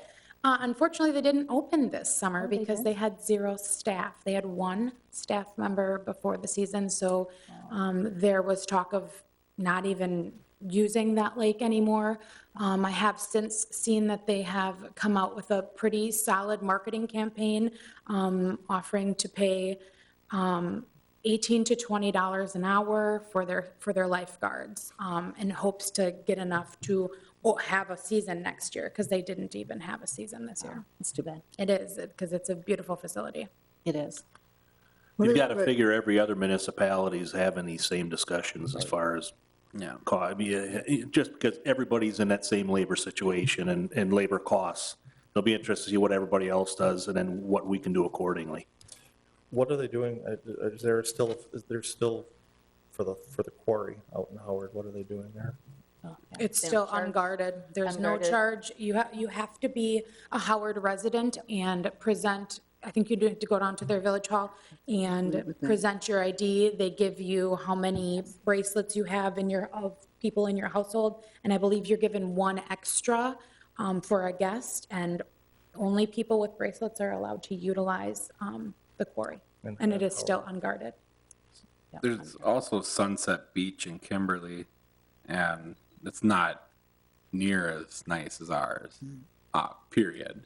And they charge, I'm looking right now, it's 3 to 5 is $2, 6 to 17 years old is $3, and then 18 and up is $3.50. Over 61 is free.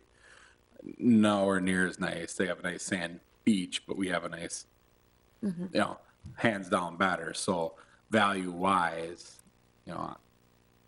I'm with Dean. Like, I think we could bump it up and stay competitive. Looking at other, what you gave us for information around here, we're going to stay competitive with Green Bay essentially. So it's something definitely to consider, and everybody's probably going to raise their rates. So I believe chemicals are that going to this go is up the for talk the that, pools, like a concrete swimming pool where they have to dump chemicals in. That's going to be obnoxious next year, right? It's just going up. We have to put chemicals in this. That's going to go up. So that's something. I also thought, while I was thinking of all this, we have an opportunity with all of our tournaments that we bring in for baseball. We should talk about maybe like giving out some to get these people coming in, the ability to pay maybe just resident rates, $1 off for the kids, $1 off for the adults that weekend. That puts more people in your pool and gets them nice and tired so we can win more tournaments. But keeps them there at the park. That's what I think of. Keep them in the village and keep them here. So yeah, it definitely gives them the opportunity to utilize the park as a whole. I think a lot of people sometimes didn't know that it was there, and so driving by, could definitely draw them afterwards. I think we'll talk on that, but Yeah, just Donovan, if AYB is willing to promote it to the teams that are being brought in for the tournaments, we're happy to work with you and try and get some of those kids over to the facility. I got a few things grinding on that, but just ahead of time, just not just AYB to stay at the park and eat our concession food, but just here, stay in the village, like Packers family night. Boy, wouldn't it be cool if we could get like, hey, like come to town, we can get you tickets for this family night. Like we only have baseball games on Saturday for that. We don't have any Friday games. All these teams could go to that family night and then play baseball on Saturday and Sunday, or whatever it might be. But just to keep everything in the village here or around here, so we'll talk more. Absolutely. I do want to say that obviously the biggest thing for me every summer is safety. With everything, every day, making sure that the lake is properly guarded, and the lifeguards did a fabulous job. We did have a couple kind of more serious incidents in the beginning of the summer, medical emergencies, things like that. Not anything that could have been prevented by us, but were handled very well by my staff. So I always want to give them kudos. I believe we had a total of 39 saves this summer. And so a safe summer and ending a summer when they blow those whistles on the very last day, it is a sigh of relief for me. I live with a kind of a higher level of anxiety through those months, just, because it could be a dangerous place, and the lifeguards do a really good job training hard. They take their job seriously. So Having a successful summer is really defined by safety for me, and so I just want to make sure I always give kudos to the kids that sit in that stand. And Mel, I know I'm going to sound like a broken record, but talking to the park board here, I want to give Mel the kudos because just listening to her talk, you can hear the enthusiasm in her voice and how much she cares about the facility, cares about her staff, and cares about the safety of the kids. And because that is so visible, you know, you wear it on your shirt like a big, bold, big flashing neon sign. Safety. That's why the kids love working for Mel. Yeah. And that is why we do not, or that Mel was able to get and has been having full staff where other cities are struggling all the time. It's the type of setup, yes, because we're a smaller community, so we have a little bit more of a direct pipeline to the kids, and, you know, with the high school pool that Mel also supervises, you know, we're able to talk and recruit more kids that way. But it is Mel's enthusiasm that keeps them there. So I want to say thank you, you know, out loud to the park board so they know. I mean, she does a great job with it. Yes. Thank you. Thanks, Melanie, Thank you. for all your hard work too and your passion. Yes, absolutely. Definitely. Just one other thing I noticed on this is it seems like our passes, our season passes are kind of low, you know, and I don't know if that's been a trend for many years that they just aren't going there, but it'd be great if you could try to get some kind of promo going with the season passes, whether it's buy one and get this, or, you know, some kind of way to really push those, because that's money guaranteed. If they come once, it doesn't matter. You have that money in the bank. So, you know, maybe look at that and come up with some creative, you have some great ideas, come up with some creative way to really push those season passes and see if we could bump that a little bit. Yeah, absolutely. I will definitely take a look at that and see what I can do. Okay, anything else? Thank you. Yes, thank you. Thanks, Mel. Yeah. All right. D, discussion on Fort Howard Park restroom. So I'm going to have David come up here and talk a little bit about the restroom. As part of last year's budget, we were approved to work with Rettler and Associates to get some general designs. We've always talked about, you know, what part, do any parks, I mean, we have porta potties in most of our parks right now, but some parks are getting busier and busier and busier. Fort Howard is one of them, Sand Acres is another one of them, where either of those parks could easily sustain or use a permanent restroom facility, just with the volume of both, not only kids, but adults as well. Fort Howard is the one that we thought first of. It's got soccer there literally, you know, every night of the week with Ashwaubenon Youth Soccer, and then FC Green Bay using those fields for practices.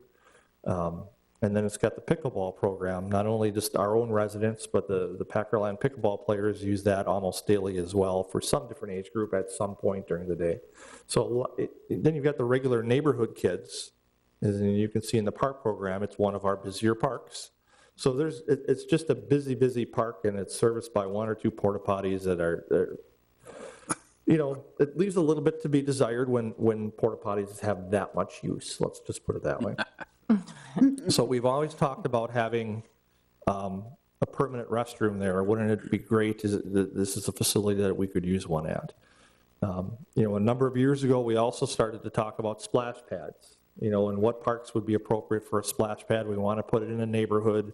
There's been a number of people that said, well, why don't you put it out at Ashwaubomay next to the lake? And it's like, well, we want the splash pad to be more neighborhood-based. At least that's my thought.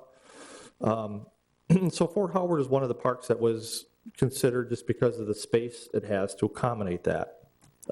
With that plan, we talked with Rettler and asked them to do some basic, simple designs to have in our pocket for when the time comes to I guess, discuss potentially putting a restroom in Fort Howard.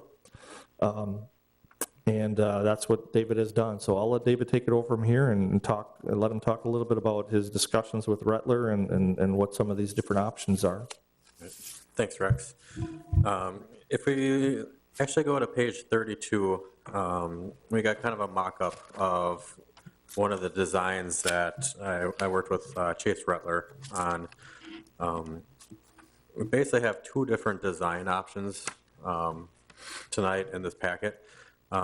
This first design is with consideration of a future splash pad being built.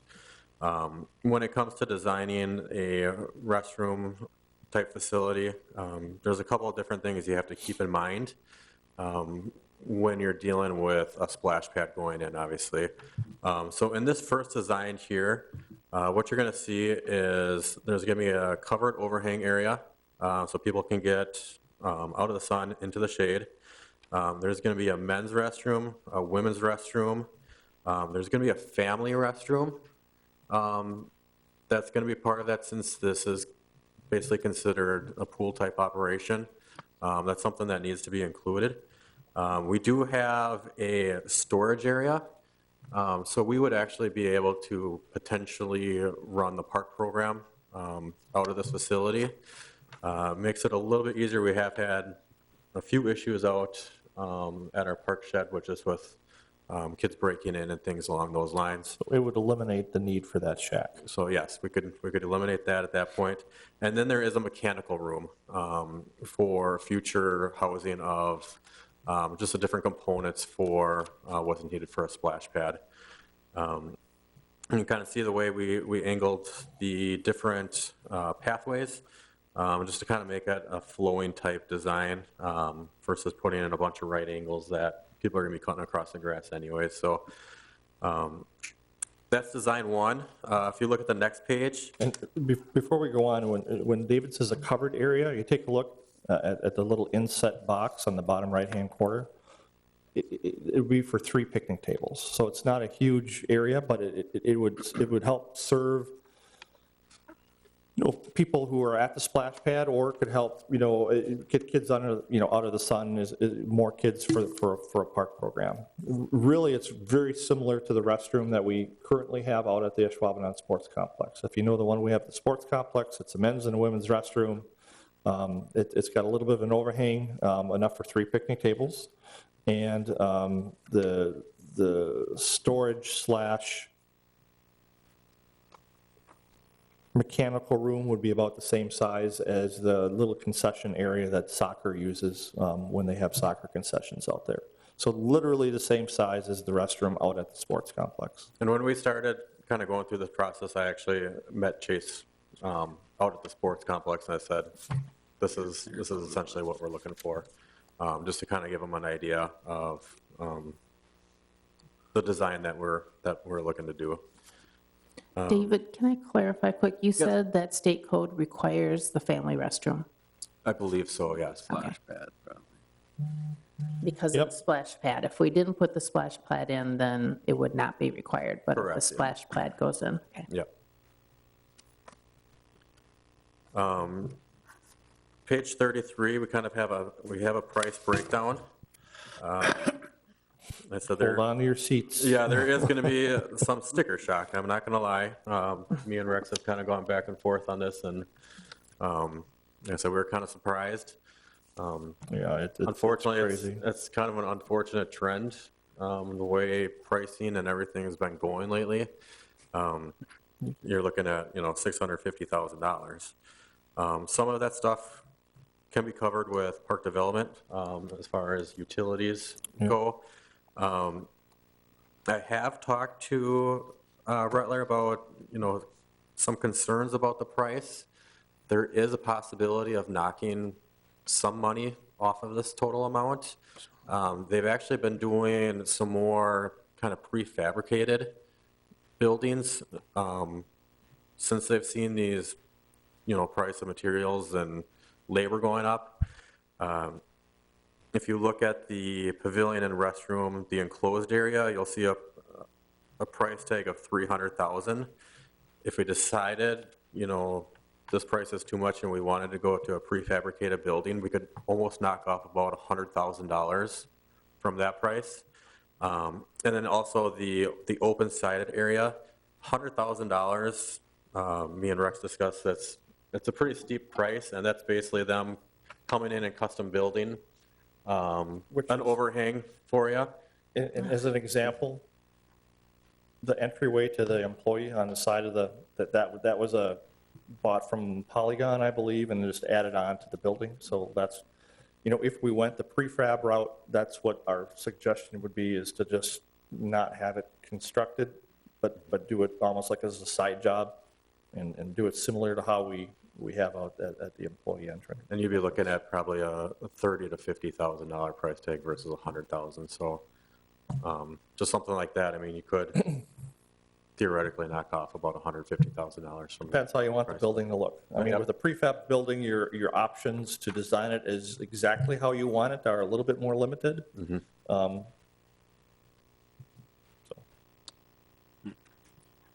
Option two. Option two would be, assuming that we don't want to put in a future splash pad. I know it's something that's been discussed for many years. I mean, longer than I've been here for. I guess I'm going on almost 9 years.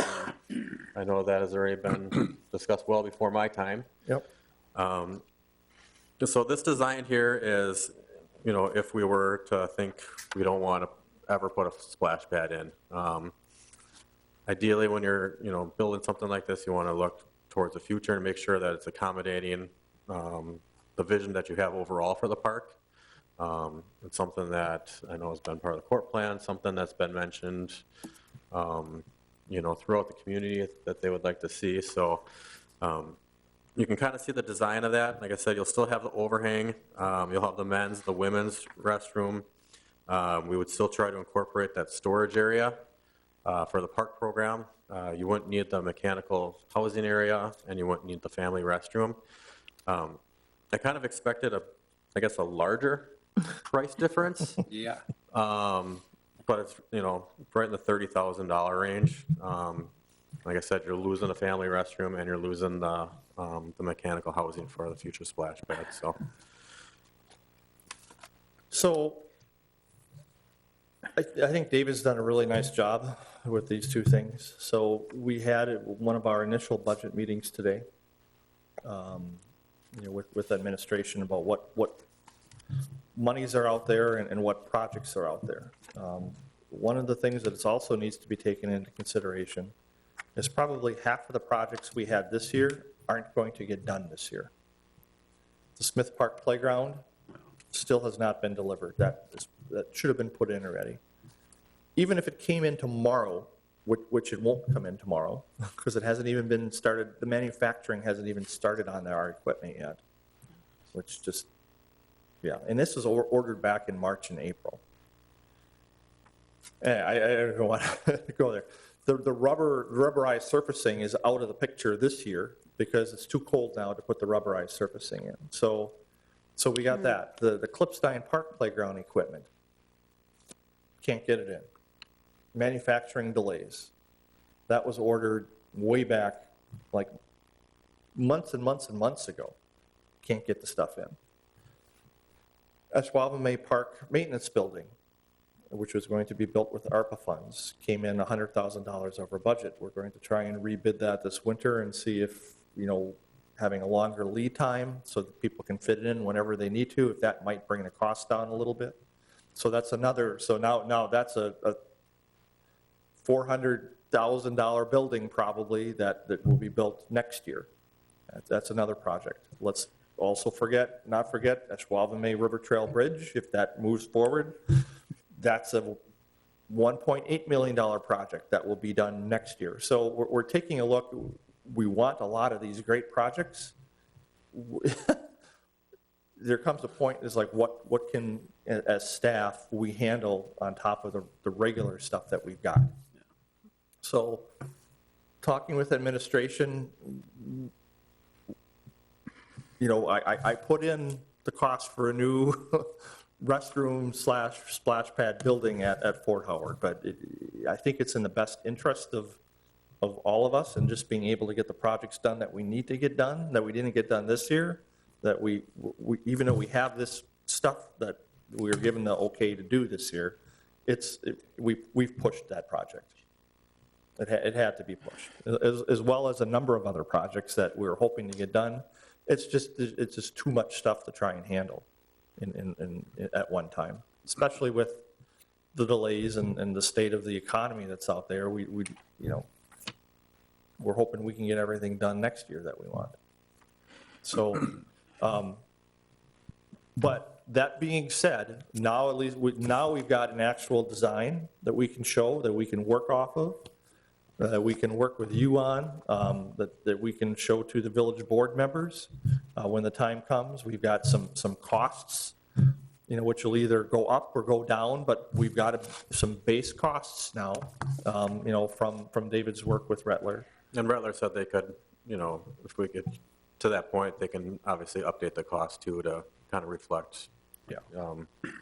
Whatever the current state is. If we're able to move forward at some point in the future, it'll be much easier to do now that some of this initial groundwork is done. I Go appreciate. ahead. Go ahead. Go ahead, Chris. Okay. In the comprehensive plan, did we have anything budgeted, or did we have a guesstimate? 200. Wasn't this much.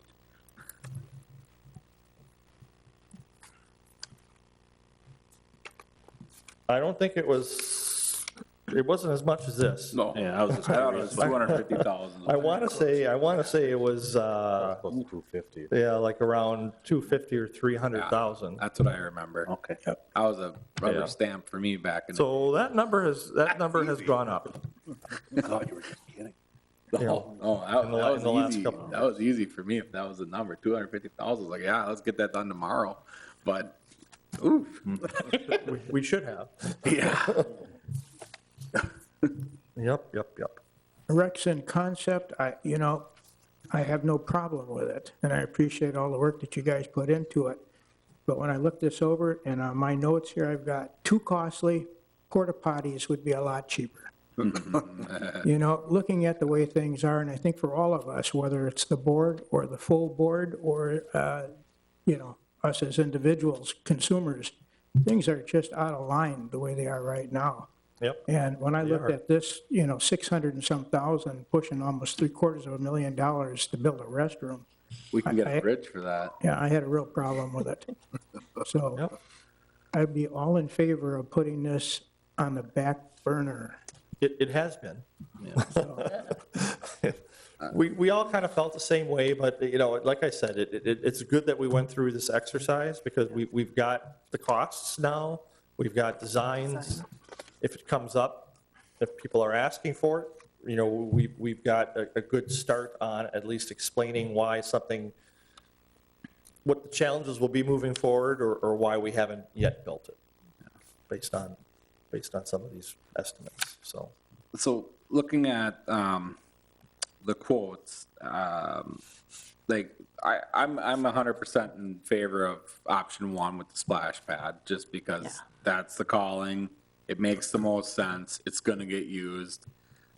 But when I looked at their little pop-out plans, again, I see first off, more bang for the buck in option one because you get that extra bathroom. But then as I sit here thinking about it, I would maybe challenge Rattler to say, could you look at option two again and maybe look at that building cost? Because we're talking about there's one full-ass bathroom and just a storage area, and it's the same price. Like,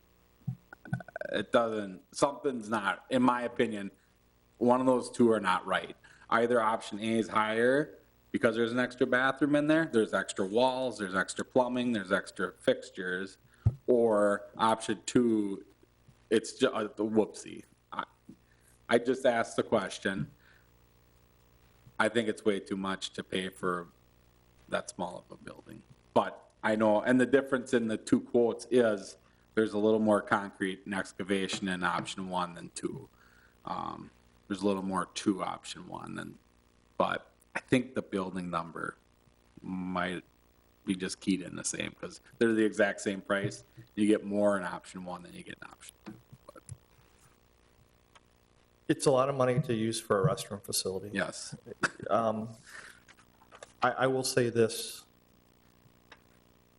The one at the sports complex we built in 2007, maybe 2008, I think it was more like 2007. Back in 2007, which was 15 years ago, the bids for that came in at $250,000. So, wow, 15 years ago, literally the same building, $250,000. At the time, apparently the village wasn't as busy as it is right now, and we had more staff to be, public works staff were able to, at the time the village president said, we're not going to be doing this, we can do this ourselves on our own schedule and our own pace. And that whole building out at the sports complex was built by the village, by village staff. Everything was excavated, done, plumbing, electrical, everything was done by village staff. And I want to say we were able to cut $100,000 off the cost of the building by doing it ourselves. Now, we can't do that anymore. We're more lean and mean and, doing more with less and all the acronyms that I don't need to say. But just to point out, 15 years ago, to have that building built was $250,000. So, it's basically doubled in 15 years. But Rex, So then it's still, which boggles me because you can buy a full house for less than that. So, and I don't get it, but that's the going rate for a restroom structure. That's why David took a look at, some of these companies that are out there that are doing prefabs, where you do all the plumbing, you do everything, and basically they bring in a building on a semi-trailer and plunk the walls down and bolt the walls together, and you're good. You know what I mean? That's why we took a look at that, knowing that this is not going to turn out well financially, what the bottom line will be. And so anyway, so I had to get that out, just saying it's a sign of the times, but also 15 years ago, it was crazy price, $250,000 15 years ago for a restroom was just as like eye-opening as this price is now, in these times. Rex, I think if we take a look at 2007 on up to probably 2020, you take a look at the inflation factor over that period of time and compare that to 2020 to where we are now, in that shorter span time, about half of it, you're looking at a significant cost increase on products and labor. And it's because of supply and demand right now. And I don't have a crystal ball, but I would like to think that maybe we'll emerge out of this where things will start to come down and be a little bit cheaper. I would like to think you're right, Dean. But otherwise, there's not going to be any new projects anywhere, and that's going to create a whole nother issue. Well, from what I'm hearing in prices of what it's costing the village now, we may not be doing much. Yeah. So that's why I would prefer to put this on the back burner until. Yeah. It has been, as I said, it's it hasn't gone to village board yet for approval about what has been deleted. I mean, that's all open for discussion, but we've kind of earmarked a couple things that we're hoping to get done, in addition to what we didn't get done this year, and this isn't one of them at this point. I think, David, thanks for getting this all together, because like you said, this information we can use in the future. And I think Donovan's correct on, I think the building prices are something off on them. They shouldn't be that darn close with taking that whole restroom facility out. But having said that, Fort Howard Park is heavily used. It's a beautiful park. I mean, you guys have done such good work with that park. It's just a nice park. This information could be used to go out and try to solicit some donations too. You have user groups. You have the Green Bay soccer group that's using it for practice. You have the pickleball group. You have, I know ASA is there. They don't have a heck of a lot of money, but you have groups that are using it, and maybe using this information to try to get the word out and see if you get some donations, or maybe there's some grants that we could apply for. Pardon? Lions Club? Lions Club, yeah. I mean, it's a good project, and I think, and I know you guys are busy, but to get the word out there, we may luck out and get someone that would, would donate a chunk of money for it and then bring the price down enough that we can say, okay, that's reasonable, maybe we can go ahead with this. And I know you guys are busy next year with projects, but maybe look, maybe 2024, put it out there a little bit and see, what we can do. And don't put it totally on the back burner. We don't want to totally dismiss it. I mean, it's Okay, still, good. it's still out there. I mean, it's still something we want to do. I still think, David, the staff still thinks Fort Howard needs a restroom, Sand Acres Park needs a restroom. Yeah. It's just when is the good time to try and move forward with that based off of, some of the economic challenges that Dean was talking about. It's like crazy money right now. It is. You even see it at the sports complex when we've got football games or softball games going on that people won't use, the porta potties right there, and they'll actually walk all the way over to that permanent restroom. Yeah. I mean, way out of the way just to, have an upgraded facility to go to. But in the meantime, the porta potties work just fine. Yes. Good to go. Plan ahead. Or that. All right. Thanks. Moving on. E, Park Rec and Forestry Department reports.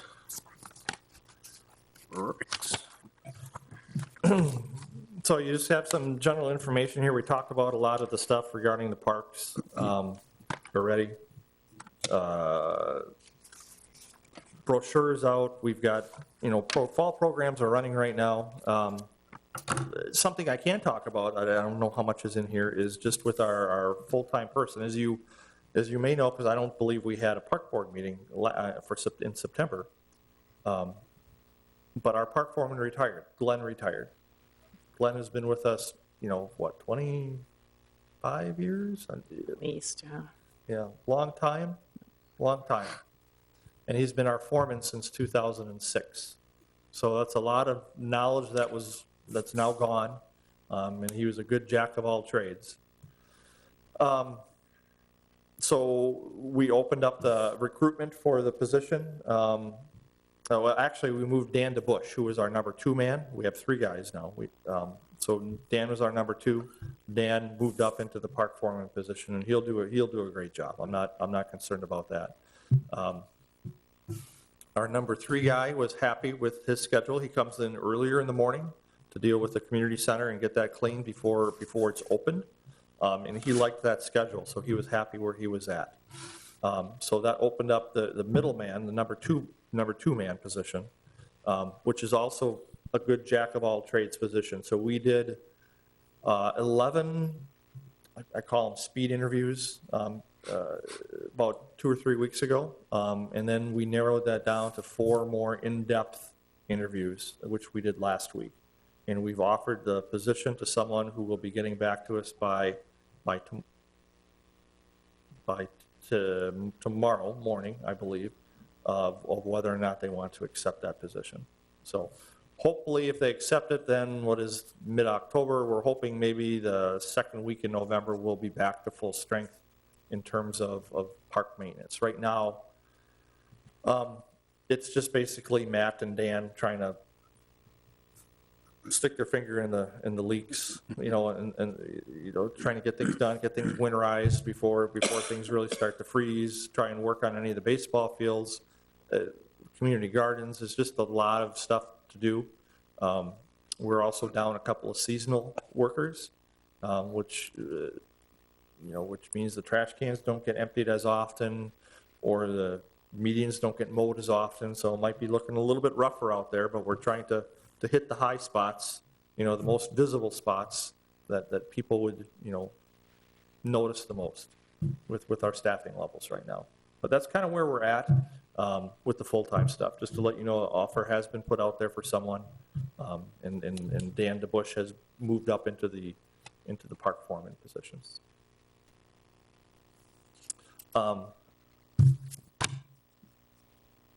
Any questions on anything in the benefits report? We've been have a pretty long meeting, but I'm happy to try and answer anything that's going on.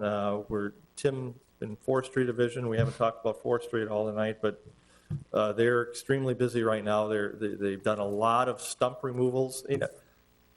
We've done a lot of contracting, and the contracted stump removals, the contracted trees that were taken down, the stumps are going to be removed by the contractors. But we still take down a lot of trees ourselves, a lot of trees. And then that means we stump them on our own, and we fill in and try and backfill and prevent people's yards with those big humps from the roots that have raised up and so on and so forth. So he's been busy doing that. I want to say they've been stumping quite a bit, over the last couple of weeks. And then Trios, who is our contracted EAB remover, they should be starting up, I believe, within the next month in working Highway 41 to the west, to the western edge of the village, and then across 172 into the Pioneer School neighborhood. That's what's budgeted, I guess, or planned for this next round. So a lot of winter work. To get the price that we got, we kind of leave the schedule up to them a little bit. We kind of give very broad guidelines. We need it done by January type of a thing, but then we leave it up to them of when they want to come in based on their workload on other private jobs. And so that's probably going to be starting pretty soon. Questions on anything in the benefit report or anything like that? The only thing I had written down here, the informational letters will be mailed shortly to residents. Now, is that that was a September, in their September Parks and Rec? That's for the regular street tree program, or is that the replacement for ash trees? So those are for anything. Those, if someone doesn't have a tree in their yard within the right of way and they want one, they can sign up and we'll put one in. If they had an ash tree removed, they have the option of keeping it out or requesting us to do a new one.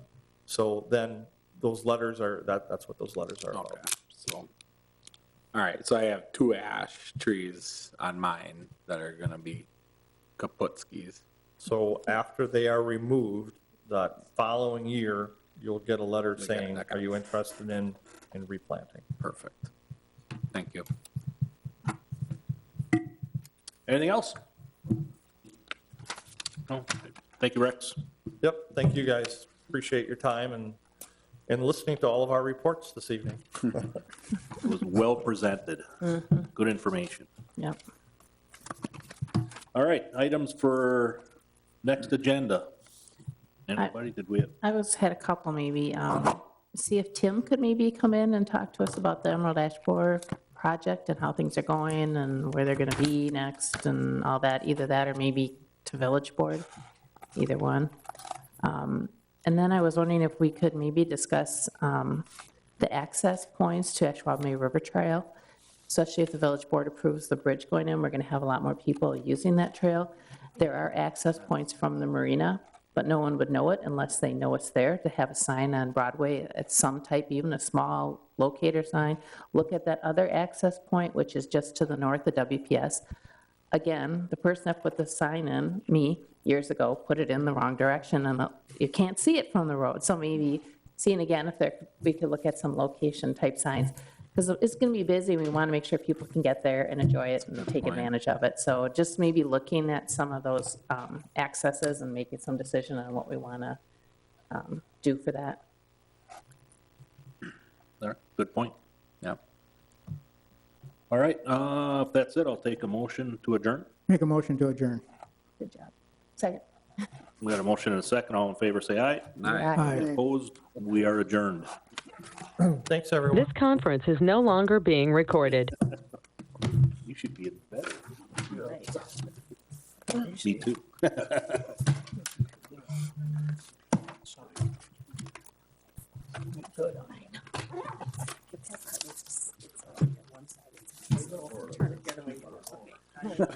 We want to make sure. Hey, be a fast exit out of here. I know. I'd be a million. He's cold. Carol really be a disaster. Take those name pictures. We'll hurry. Thank you, Mary. Yes, it's okay.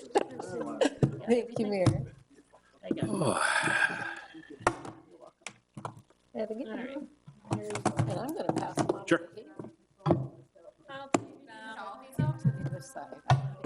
No. Thanks for hanging out. I knew you were working on it. It's a lot of effort. I loved it. I loved it, and I thought, oh no, maybe she's Sitting excited. in a dim lit room, clearly by herself, and just thinks I'm gonna slam on a window. Susie, did you get the bottom ones that they said the phone number? Do You need me for any? Oh, no, I can shut this all down. Deb, how are you?